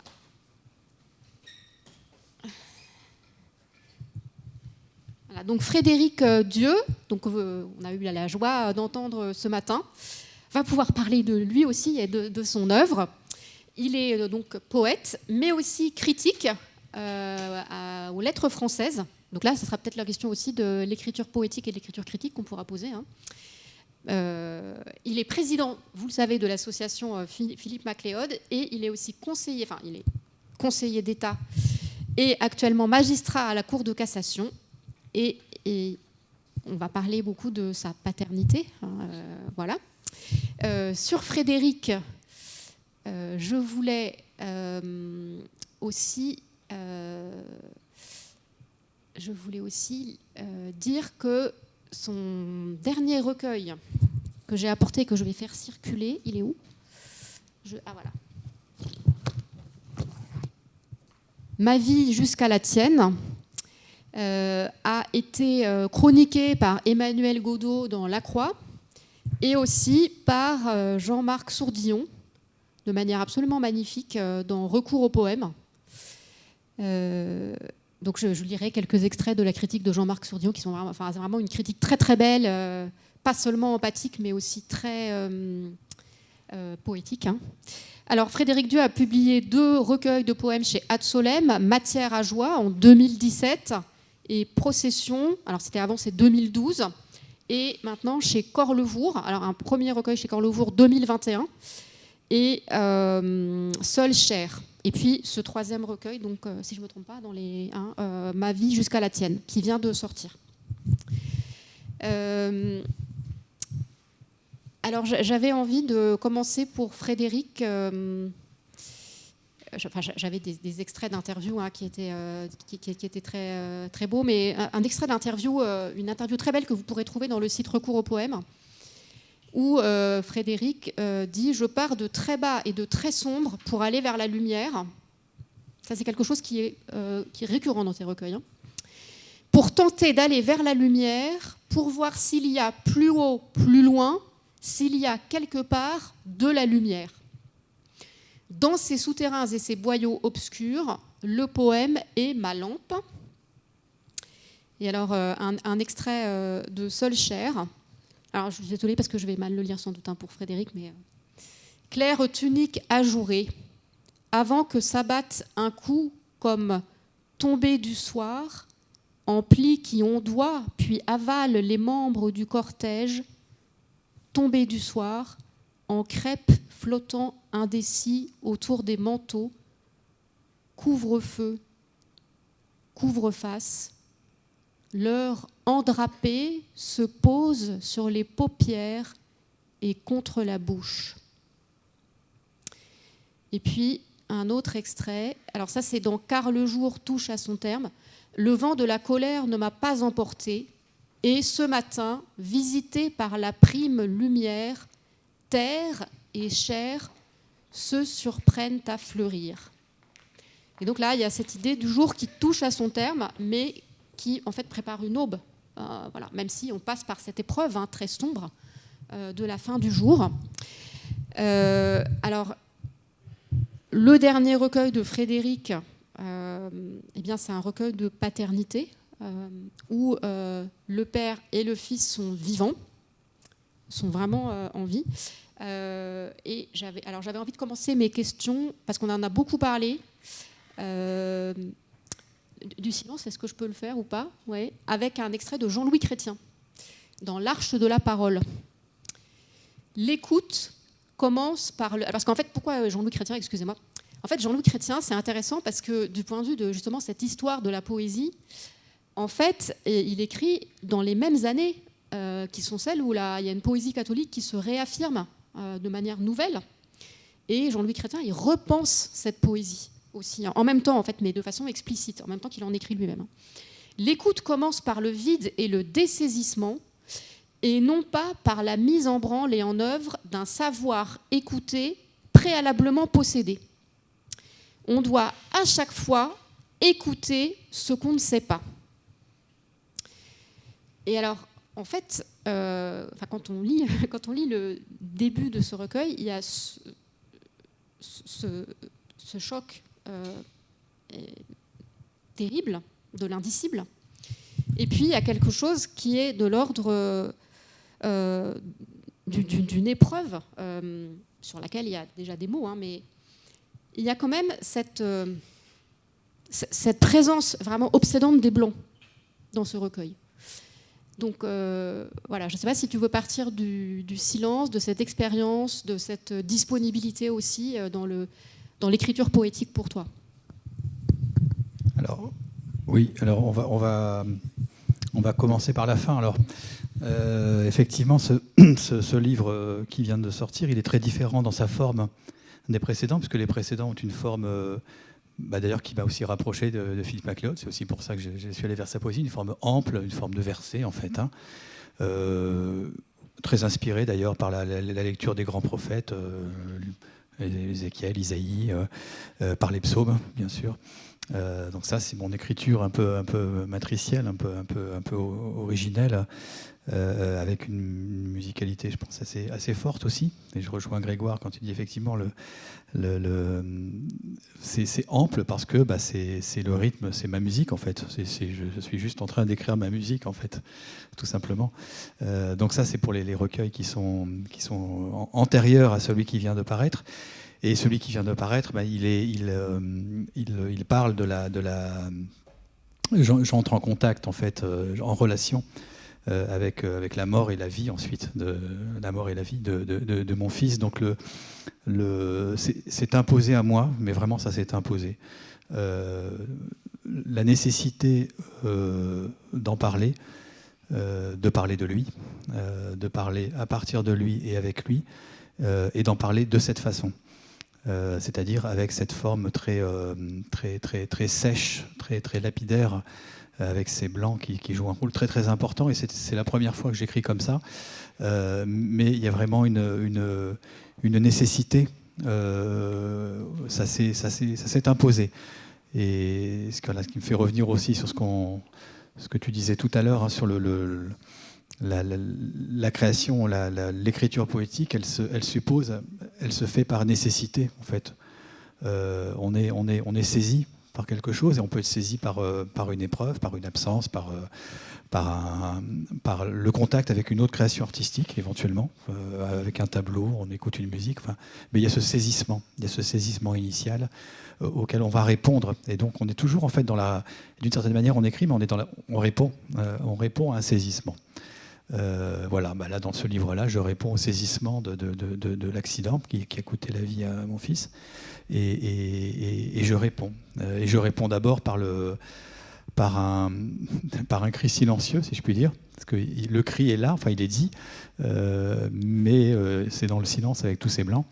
Et je réponds ensuite par une entrée dans un dialogue avec d'abord la mort, mais ensuite une vie qui se poursuit autrement, et vers laquelle je vais essayer de hausser la mienne, ou vers laquelle je vais essayer de faire descendre la mienne. Il y a toujours cette dynamique de la hauteur et de la profondeur qui en fait se rejoignent.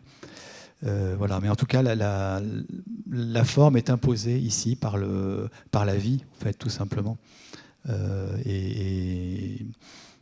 Voilà, il y a eu d'autres expériences de vie qui imposaient d'autres formes, mais là, cette expérience-là imposait cette forme-là. En fait, je voulais lire un extrait de Requiem de Philippe Jacotet, parce que je trouvais que ça parlait très bien de ce que tu as fait. Enfin, est-ce que oui. Je peux le faire, oui.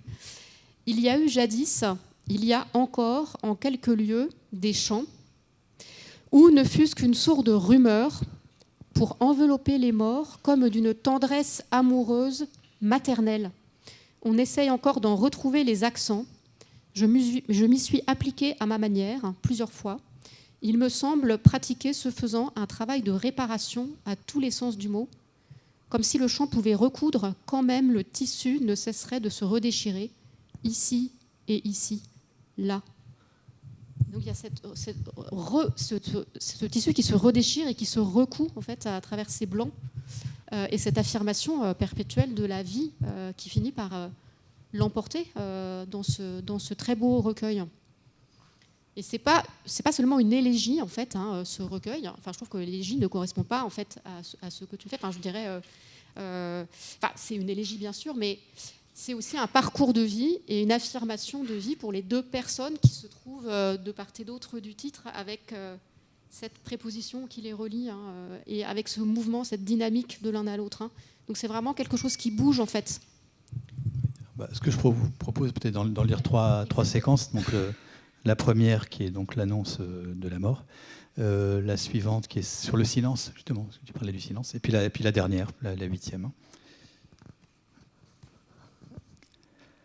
Le matricule d'une route de l'Ouest, le 1er jour de février. Le nom qui porte sourire aux lèvres, le si beau, avec toutes ses voyelles, scellé à l'accident, à l'impossible, à l'impensable attaché. Son dernier jour de février,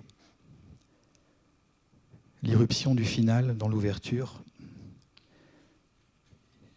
il ne cessera pas d'avoir 20 ans. Un cri que je ne connais pas, un cri qui ne te connaît pas, un cri qui ne sortira pas, plus insoutenable pour cela. La mort, ta mort, impensable, impossible. La sentence, la peine capitale, dans la lumière pure de février.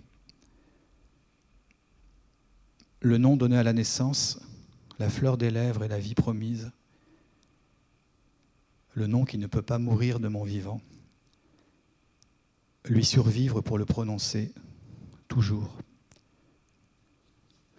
Le fils qui ne peut pas mourir de mon vivant. Des profondeurs, il crie vers moi. Hurle l'intestin, plus jamais là. Plus de regard et plus de voix. seulement le cri carcéral et sa perpétuité. Pourquoi m'as-tu abandonné ? Hoche la tête dans le RER comme un dément, dans les transports vacille et s'en va au tapis. Vit sa dernière reprise, n'entend pas qu'il est compté, ne comprend rien à la hauteur, la profondeur de l'événement, et se balance d'arrière en avant, car il est partout dans l'air le mur des lamentations. Mort aussi, moi, le 1er février, mort de mon vivant, mais alors le scandale, l'anomalie de te survivre quand même, et les jours qui se suivent et se poursuivent, comme pour se moquer, comme si ça pouvait naître encore quelque part, et comment, et pourquoi.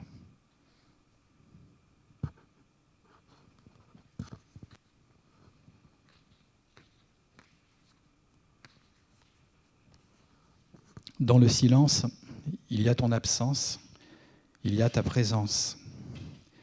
Il y a disparition de la différence entre ton absence et ta présence. Dans le silence, il y a disparition de la différence et fin de la séparation entre ma parole et ton silence. Disparition de la séparation entre toi et moi. Dans mon cœur livré à ton silence, il n'y a plus de différence, plus de séparation entre vivre et mourir. Dans le silence, il y a ma douleur qui persiste, ma douleur qui insiste, et ta joie qui subsiste et ne s'éteint pas. Il y a ta joie qui n'éteint pas ma douleur, mais lui donne autre visage et voix.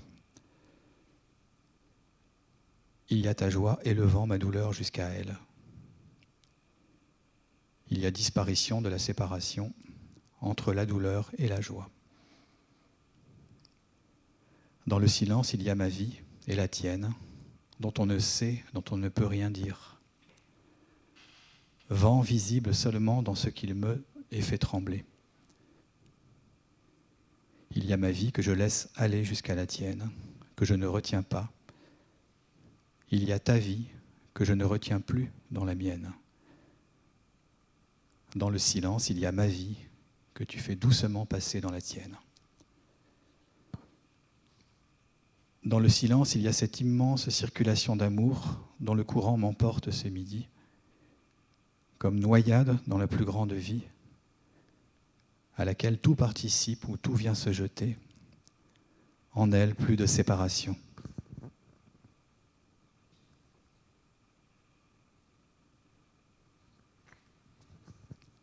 Avant déjà, tu marchais tellement plus vite que moi.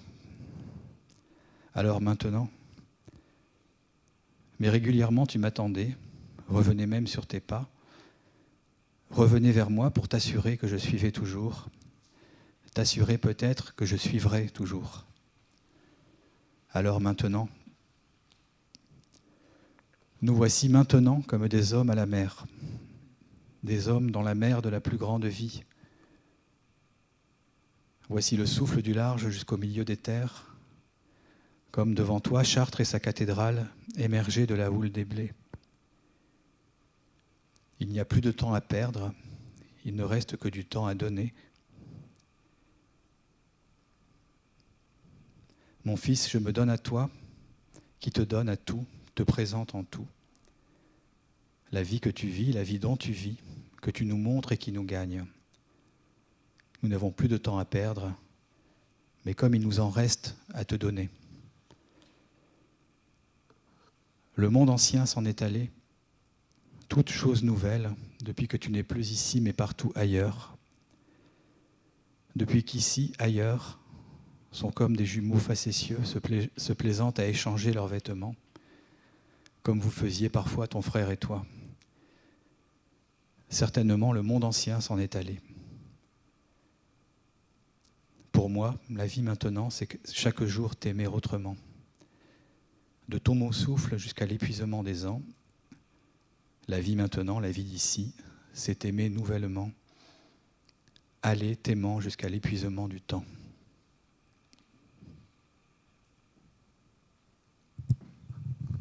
Alors, merci beaucoup, vraiment, Frédéric, pour cette lecture. Il y a pas mal de questions, là, qui, évidemment, se pressent. Peut-être... alors, on parlera de Peggy tout à l'heure. Ça me fait penser, évidemment, alors, à la présentation de la Beauce, mais aussi à la fin du Porche du mystère de la deuxième vertu, où Dieu le Père ne peut pas prendre son Fils dans les bras, et où c'est la nuit et le silence qui suppléent. Mais en même temps, ce que je trouve très beau, c'est que par rapport justement à cette fin, toi, tu fais coïncider les oppositions. Je trouve que c'est un lien avec la poésie mystique, hein, cette inversion de la valeur des mots. Tu répètes des mots en inversant leur valeur, qui montre que bien, de cette mort surgit la vie. Tu parles des jumeaux facétieux aussi, hein, qui seraient des mots qui seraient d'apparents contraires, hein, qui s'échangent leurs valeurs entre eux. Et donc la question que je voulais poser, c'est une question qu'on a abordée déjà ensemble, c'est celle du travail, du labeur sur le texte poétique. Parce qu'au début de ce parcours de ma vie jusqu'à la tienne, il y a la question du cri, mais c'est déjà un cri stylisé par le psalmiste. Toi, tu as dit que tu travaillais énormément tes textes. Voilà, on est loin du lyrisme spongieux dont parlait frère Grégoire.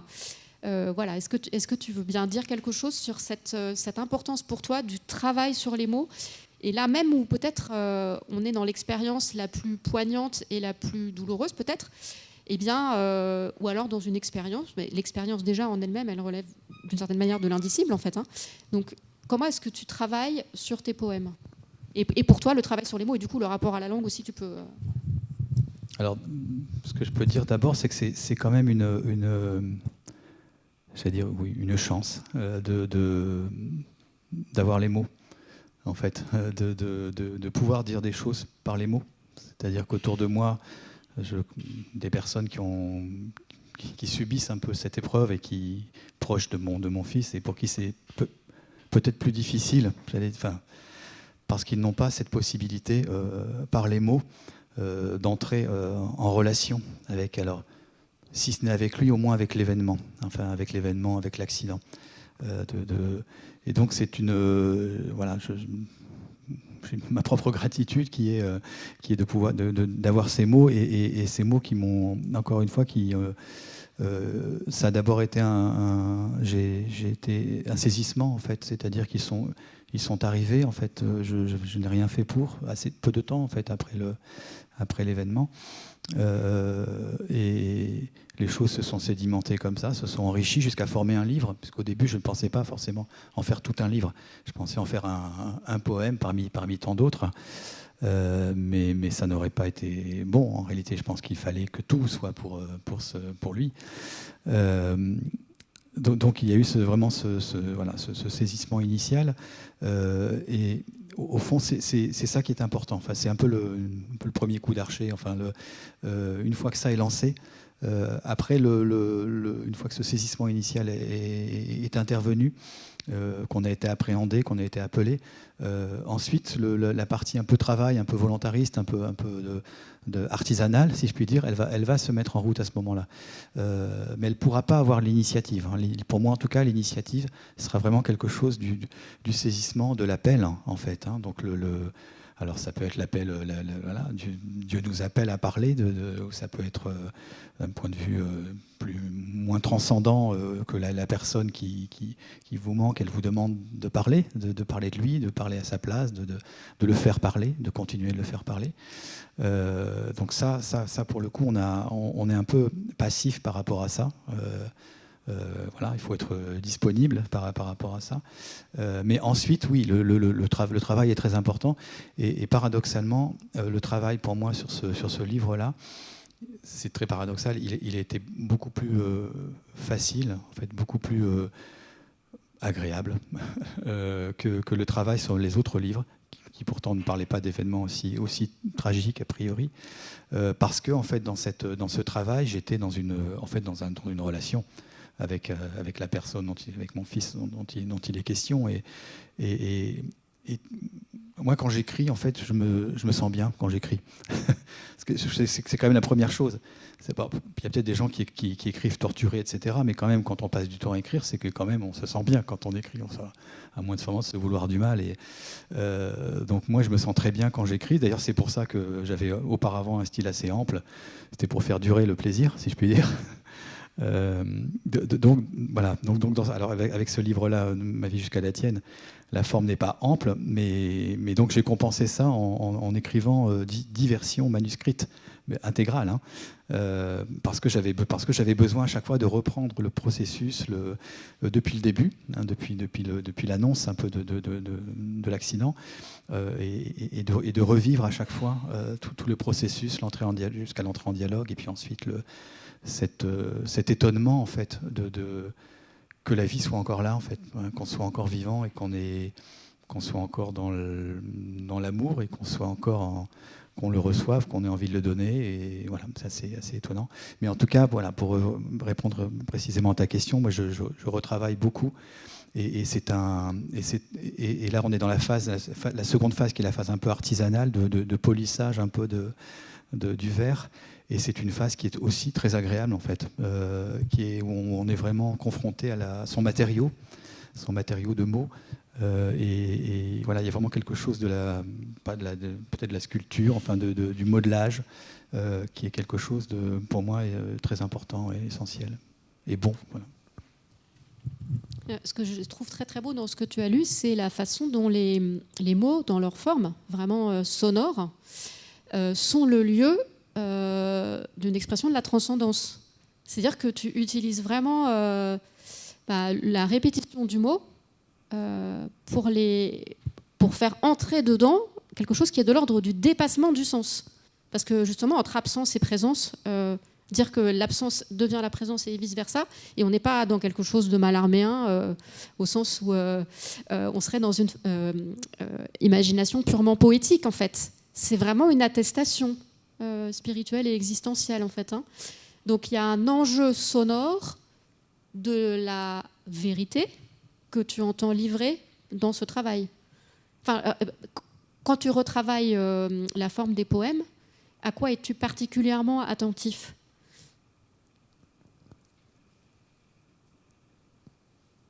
Bonne question. Est-ce que tu fais attention ? Est-ce que tu entends dans ta tête, comme Frère Grégoire, la musique ? Voilà. Oui, absolument. Oui, ça c'est pareil. oui, c'est vraiment... Il y a une question de fidélité. En fait, je suis attentif quand je retravaille à la fidélité à cette musique intérieure. Voilà.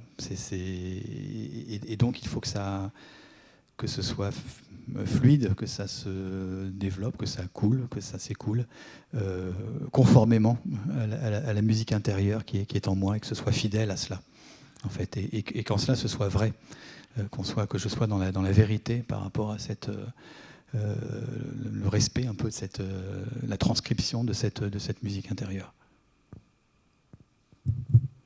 Alors, on a parlé un peu aussi, donc cette musique, on a parlé aussi des passeurs de Frère Grégoire. Enfin, on a parlé de la fraternité, mais pas du passeur, je suis désolée. Alors que passeur, c'est un mot de Frère Grégoire, je te le restitue. Est-ce que toi aussi, tu as des passeurs ? Alors, on a parlé de Patrice de la Tour du Pin, mais je crois que tu aimes bien aussi Reverdy et Maz. Mais d'autres aussi, hein, sans doute. Donc, est-ce qu'il y en a qui sont pour toi déterminants ? Alors, j'ai entendu Peggy et Apollinaire, et pas seulement la Bible, mais peut-être qu'il y a encore d'autres choses. Oui, alors moi, peut-être que le texte ou l'auteur qui m'influence le plus, c'est le psalmiste, c'est l'auteur des psaumes en fait, parce que pour moi c'est inaugural dans mon retour à la foi, parce que j'ai été athée pendant très longtemps. Jusqu'à très tard, on va dire, et j'écrivais déjà de la poésie. J'aimais déjà la poésie. Pour moi, les psaumes ont créé cette rencontre entre la foi et la poésie, et la musique aussi, la musique des psaumes. Donc, je pense que c'est peut-être en réalité, si on prend à la fois la forme et le fond, c'est la plus grande influence, en fait. Parce qu'il y a des auteurs chez qui je vais prendre quelque chose qui m'intéresse sur le plan de la forme. Là, voilà, sur la brièveté, le côté cru, le côté clinique, que j'aime beaucoup, en tout cas qui était nécessaire au début de ce livre. Je vais le prendre par exemple chez Antoine Emma, je vais le prendre chez Alice Koltz, une poétesse luxembourgeoise, qui a cette façon lapidaire. Enfin, chaque vers, c'est comme une pierre qu'elle lance, hein, vraiment. J'ai pris ça aussi, pas forcément chez des poètes, cette façon, ce langage cru, clinique et dur. Je l'ai pris beaucoup chez Beckett, dans les nouvelles de Beckett. Voilà, j'aime beaucoup presque cette cruauté qu'il a, enfin, ce côté vraiment très cru, vraiment très cru. Si ce n'est que Beckett, il s'arrête. Il a été très marqué par le livre de Job, par exemple, Beckett, mais il s'arrête au début. Il ne prend pas la fin du livre de Job, mais il prend le début et il le prend bien quand même. Hein. C'est cette colère, et voilà, c'est très important, je trouve, de dire les choses, de dire la colère, quoi. En fait, de dire il faut que ce soit dit, il faut que ce soit fort. Donc pour la forme, voilà, je vais prendre des auteurs comme ça. Sur l'ampleur, pour la forme, effectivement, Peggy, Claudel, enfin les grands auteurs par verset. Mais encore une fois, voilà, à part le psalmiste où je prends tout, la forme, le fond, etc. Il y a des auteurs m'influencent comme ça sur tel ou tel plan, mais il n'y a pas un auteur qui réunisse tout, qui soit un peu mon modèle. Peut-être je pourrais citer, mais parce que c'est le premier que j'ai lu quand j'avais 17 ans et j'ai rien compris d'ailleurs, mais ça m'a marqué. Une émotion est passée, c'est Rimbaud, c'est pas très original, mais voilà, j'ai été saisi par quelque chose. Voilà, la musicalité, puis peut-être une utilisation du langage, un langage assez courant, mais auquel il fait dire des choses quand même tout à fait incroyables. Enfin, c'était ma première découverte un peu de la puissance en fait de la poésie, cette capacité qu'elle a avec des mots qui peuvent être simples, des mots de tous les jours, d'ouvrir un horizon totalement nouveau. C'est peut-être aussi cette capacité du langage poétique de pouvoir nous marquer, parce que justement c'est tout un entre le son et le sens, de nous imprégner même le corps. Enfin, moi je pense à la rumination corporelle de la parole dans la méditation. Et en fait, la question avant de te poser une autre question, en fait, c'était les psaumes. Est-ce que tu les as lus enfant ou pas ? Non, parce qu'enfant, je les ai pas dans une famille pratiquante. J'étais pas pratiquant. Je les ai découverts. Pour tout vous dire, je les ai découverts en Arabie Saoudite. Parce que c'est en terre d'islam que je suis devenu chrétien. Mais c'est normal, hein, quand on compare, si je puis dire. Mais j'ai failli me convertir d'ailleurs là-bas à l'islam. Et en fait, pour rentrer dans ce pays à l'époque, aujourd'hui, il y a quelques églises, ça devient possible de pratiquer la religion chrétienne, une autre religion que l'islam. À l'époque, c'était interdit. Il fallait prouver qu'on avait une religion pour rentrer dans ce pays. J'y suis allé comme professeur de français à la place du service militaire. Et on ne pouvait pas entrer dans ce pays si on n'avait pas une religion déclarée, hormis évidemment la religion juive, si elle était déclarée, vous interdisez l'accès au territoire, bien sûr. Et donc il a fallu que je fournisse un certificat de baptême. Hein. J'avais été baptisé enfant par tradition. Et puis il était interdit d'apporter une Bible. Donc comme c'était interdit, évidemment, je l'ai fait. et c'était une période de ma vie difficile. Et c'est vraiment la lecture des psaumes où là, il y a quelqu'un qui me comprend. Mais dans toute la palette des émotions, la détresse, la colère, la révolte, la honte, l'espoir, il y a tout. Voilà, dans les psaumes, il y a tout. Et alors, je ne sais pas pourquoi je parle de l'Arabie Saoudite. C'était quoi la question ? Non, en fait, ma question... Oui, c'est ça. Ah, comment les psaumes, voilà. Oui, donc j'ai rencontré les psaumes à ce moment-là, j'avais 24-25 ans. Voilà. Et pour moi, c'était c'est un peu... toute proportion gardée, c'est très différent, mais je sais que pour Philippe MacLeod, la découverte de Patrice de la Tour du Pin, sème en nous des mots qui te disent, elle est un peu inaugurale, essentielle dans sa vocation, et l'idée qu'il va pouvoir vivre sa poésie et vivre en Dieu, et que ça va faire tout un, et que ça va être bien. Moi, c'est la lecture des psaumes qui m'a fait découvrir, qui m'a fait le lien en fait entre ma vie ancienne, où je lisais beaucoup de poésie, vraiment beaucoup, mais simplement dès que je voyais qu'un auteur était chrétien, je le mettais de côté, parce que pour moi, il n'était pas libre, il allait nous servir un peu sa prédication. Mais voilà, c'est en quoi je suis passé à côté de beaucoup d'auteurs, mais je me suis rattrapé ensuite. Et donc ça faisait le lien entre ma vie ancienne et ma vie nouvelle de retour à la fois, en fait. Les psaumes, ils ne m'ont pas quitté. Et puis, bon, étant au Blas bénédictin aussi, on chante beaucoup les psaumes, forcément. Alors c'est un autre élément du lyrisme dont on a parlé tout à l'heure, qui pouvait apparaître dans les gravures de Frère Grégoire tout à l'heure, mais plutôt un paysage intériorisé pour Frère Grégoire. Pour toi, j'ai l'impression qu'il y a des paysages qui sont très présents, que tu as besoin de retrouver régulièrement et qui sont vraiment des acteurs de ta poésie. Donc c'est le rapport moi, monde et mots. Et quel est ton besoin de ressourcement au paysage, ou quel est ton rapport au paysage dans l'écriture poétique? Oui, alors c'est vrai qu'il y a c'est dans Car le jour touche à son terme, je crois, il y a 3 poèmes sur des îles. Donc 2 îles bretonnes, l'île de Ouessant et voilà, l'île de Saint, et puis une île éolienne de Sicile qui s'appelle Salina. D'ailleurs, on parlait des mots tout à l'heure. Pour moi, d'une certaine manière, avant même d'aller à Ouessant, rien que ce mot, Ouessant, moi, déjà, ça me plonge dans une contemplation totale. Voilà, il y a l'ouest, le sang, il y a cette durée qu'on a en prononçant lentement Ouessant, un peu, et on est déjà dans cette île où le soleil se couche très tard parce qu'on va vers l'ouest et il dure très longtemps le soir, en particulier les soirs d'été. À 23h, il fait jour encore. Donc, Ouessant, enfin voilà, c'est rien que le mot déjà, moi j'y suis déjà, enfin, ça me va bien déjà. Mais voilà, les îles, un peu comme. Mais ça rejoint ce qu'on se disait déjà ce matin. Par ce qu'est une île, le retrait qu'elle est, la retraite qu'elle est par rapport au continent. Par rapport à le continent comme une sorte un peu de suffisance, d'assise, de quelque chose de bien établi. Et l'île, il y a quelque chose de l'ordre du retrait par rapport au continent, d'une sorte de précarité aussi. Une île, c'est plus fragile, c'est un peu tout seul, c'est isolé par définition. Donc les paysages d'îles bretonnes en particulier, mais pas seulement, sont pour moi très importants parce qu'en fait ils rejoignent la façon dont je vis en poésie et dont j'écris, c'est-à-dire par ce retrait en fait. Parce que moi je n'écris jamais, j'écris très, très peu souvent. J'écris quand je suis en retraite. Donc ça peut être une retraite vraiment spirituelle, monastique, mais ça peut être une retraite géographique, voilà, si je vais à Ouessant par exemple. Mais j'ai besoin de cet écart.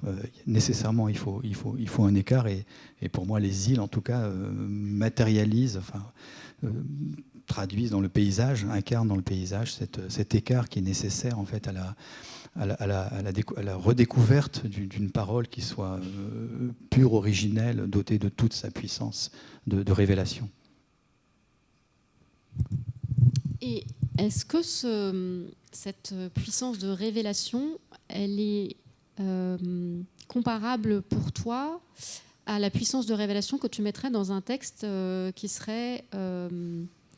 est-ce que, par exemple, tu pourrais écrire quelque chose... Enfin, est-ce que tu pourrais écrire quelque chose sur cette révélation dans un texte de critique littéraire de la même manière? Ou est-ce que pour toi, tu as vraiment besoin de l'écrire en poésie? Et pourquoi? Et est-ce que c'est quelque chose qui est pour toi et aussi constitutif du texte? C'est-à-dire, est-ce que quand tu écris un texte, tu as besoin d'un parcours qui aille d'un point à un autre, qui serait la nuit vers le jour? Oui, alors c'est vrai, il y a souvent ce processus en fait. Et je dirais que c'est d'autant plus nécessaire, enfin en tout cas pour moi, que c'est ce parcours qui va de partir de la nuit, de partir de ce qui est sombre, de ce qui est dur, de ce qui nous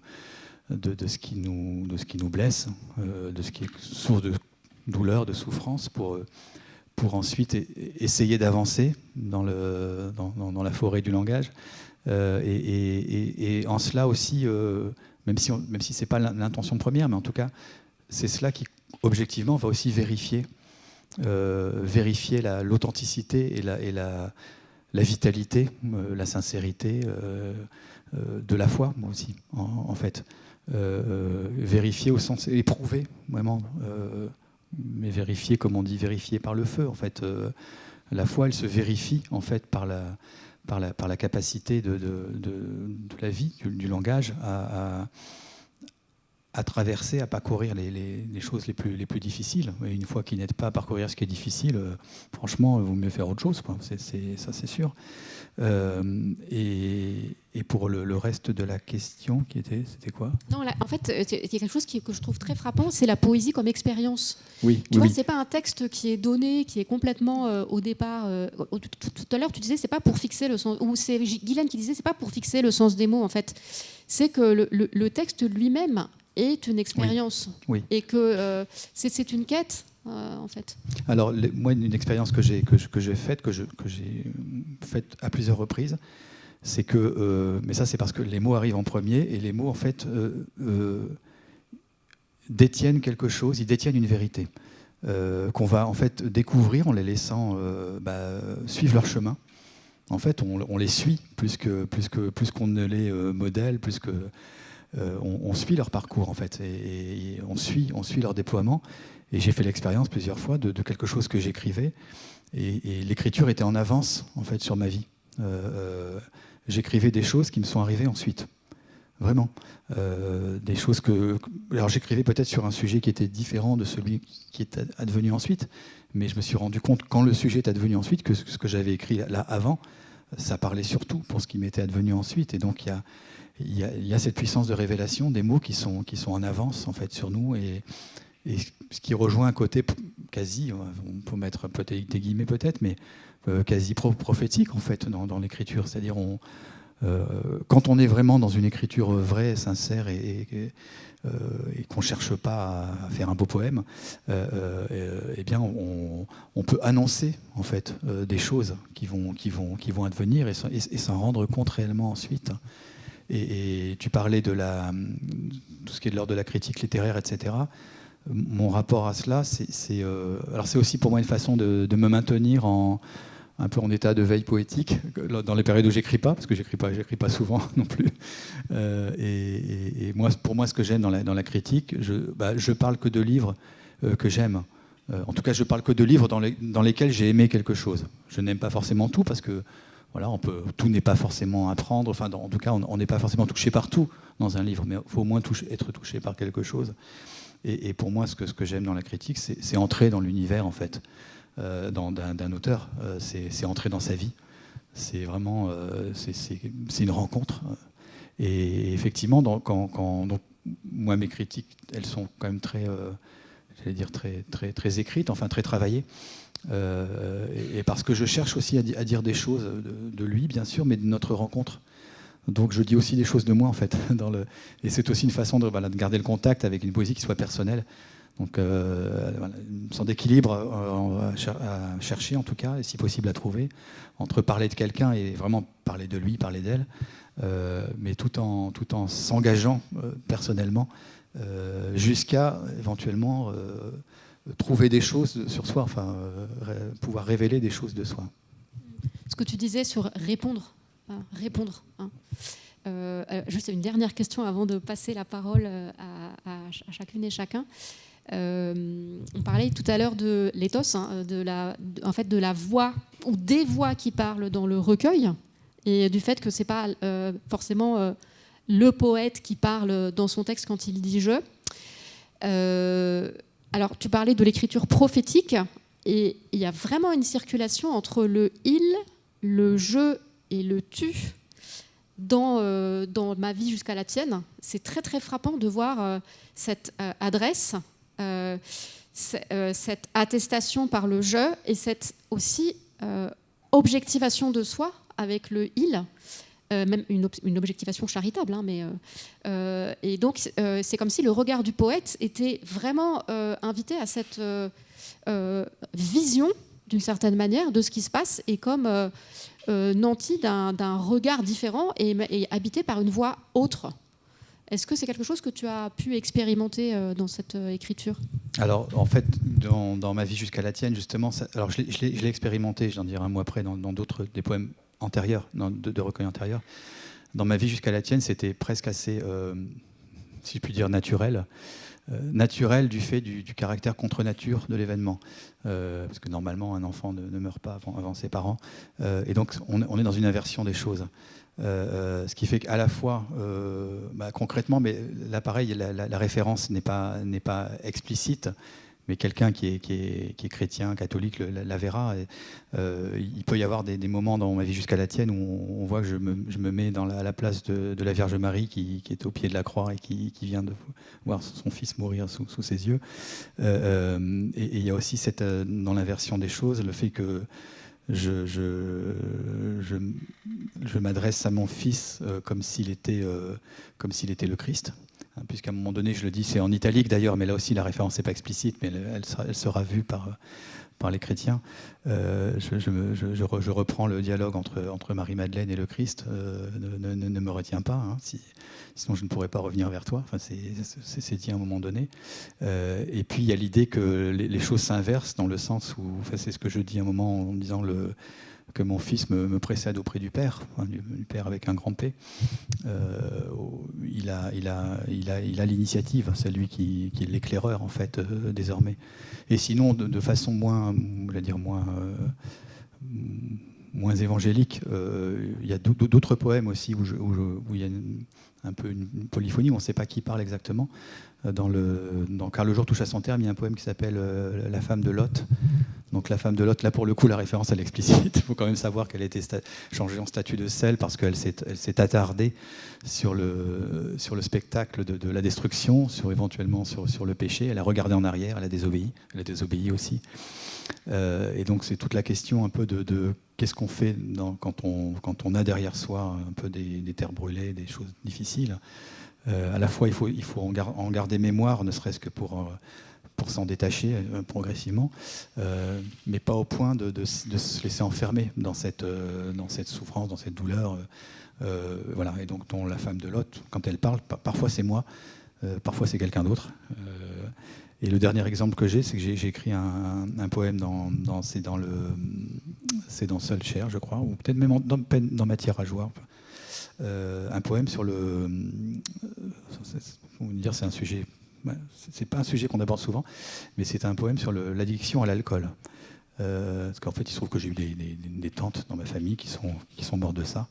Et donc j'ai essayé d'écrire, de parler un peu du processus de cela, de la dépendance, du manque intérieur qu'on doit avoir, de la détresse intérieure qu'on doit avoir pour aller vers ça, et de ce que ça fait, du contact qu'on a avec la matière quand on a attendu, enfin bref, tout ça. Et tout ça, j'ai essayé de le faire, de le dire avec leur voix à elles. Mais tout en me mettant à leur place, enfin voilà. Et donc il y a dans l'idée de parler à la place de polyphonie, il y a le fait d'être attentif à ce qui se passe à ce que vivent des gens autour de soi, et dans le poème d'entrer en relation avec eux de cette façon-là, et d'essayer de leur donner voix en fait, de leur donner la parole.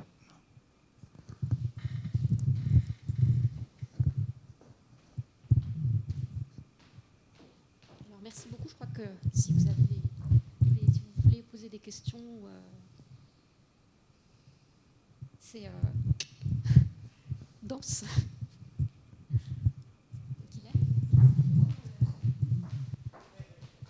Peut-être un peu perso, c'est la psycho qui parle un petit peu. J'ai lu une très belle critique donc du livre sur Isaïe, aussi beau nom avec toutes les voyelles. Ouais, voilà. Et donc, et dans la critique, ce qui m'a beaucoup intéressée, c'est qu'elle parlait, je ne saurais plus dire si c'est celle de la Croix ou une autre, elle parlait des étapes du deuil et du fait dont petit à petit, par exemple, le tout premier chapitre où rien n'est en jeu, c'est-à-dire qu'il tombe dans le métro, etc. Enfin, tu vois ce que tu nous as lu. Voilà. Et donc...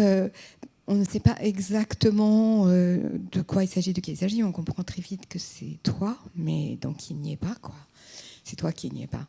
Et puis, petit à petit, arrivent donc les étapes où progressivement, il y a cette confrontation, ce dialogue avec ton fils, et ensuite, ces sortes de renversements, dont celle du positionnement dans le temps, comme tu l'initiais en nous disant c'est pas normal qu'un enfant parte avant un parent. Et en fait, progressivement, on voit ce renversement, et finalement, c'est toi qui te mets à sa suite, quoi. Ce qui est effectivement très beau dans le travail du deuil et très fort, ce qu'elle proposait dans la critique, c'était de dire que c'était vraiment un très beau livre à lire. Je me demandais si toi, tu avais senti ces étapes du deuil et que tu avais cherché qu'elle t'avait aidé à formuler quelque chose, ou si ça a été, les mots sont arrivés comme ça, et donc finalement nous les repérons après comme des étapes du deuil. Alors en fait, je ne suis pas toujours à la hauteur de ce que j'écris. Oui, Donc, justement, vrai. c'est ça qui est voilà, je pense que ça répond à ta question, c'est-à-dire que ce que j'ai écrit là est un peu en avance en fait sur moi, et je l'ai vu, je l'ai vu, mais comme on voit la terre promise de loin, sans pouvoir y descendre. Donc je le sais en fait, je le sais, je le vois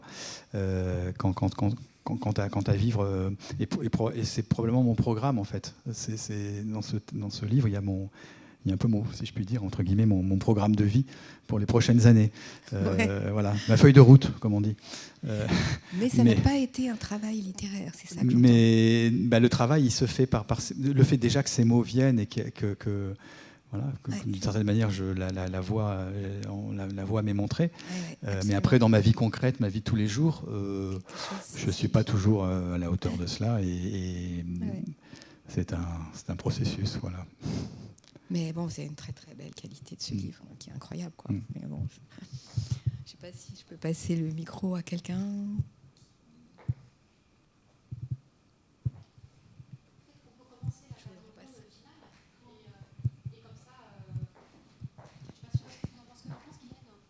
Qu'est-ce que tu en penses? On fait la petite table ronde finale, non?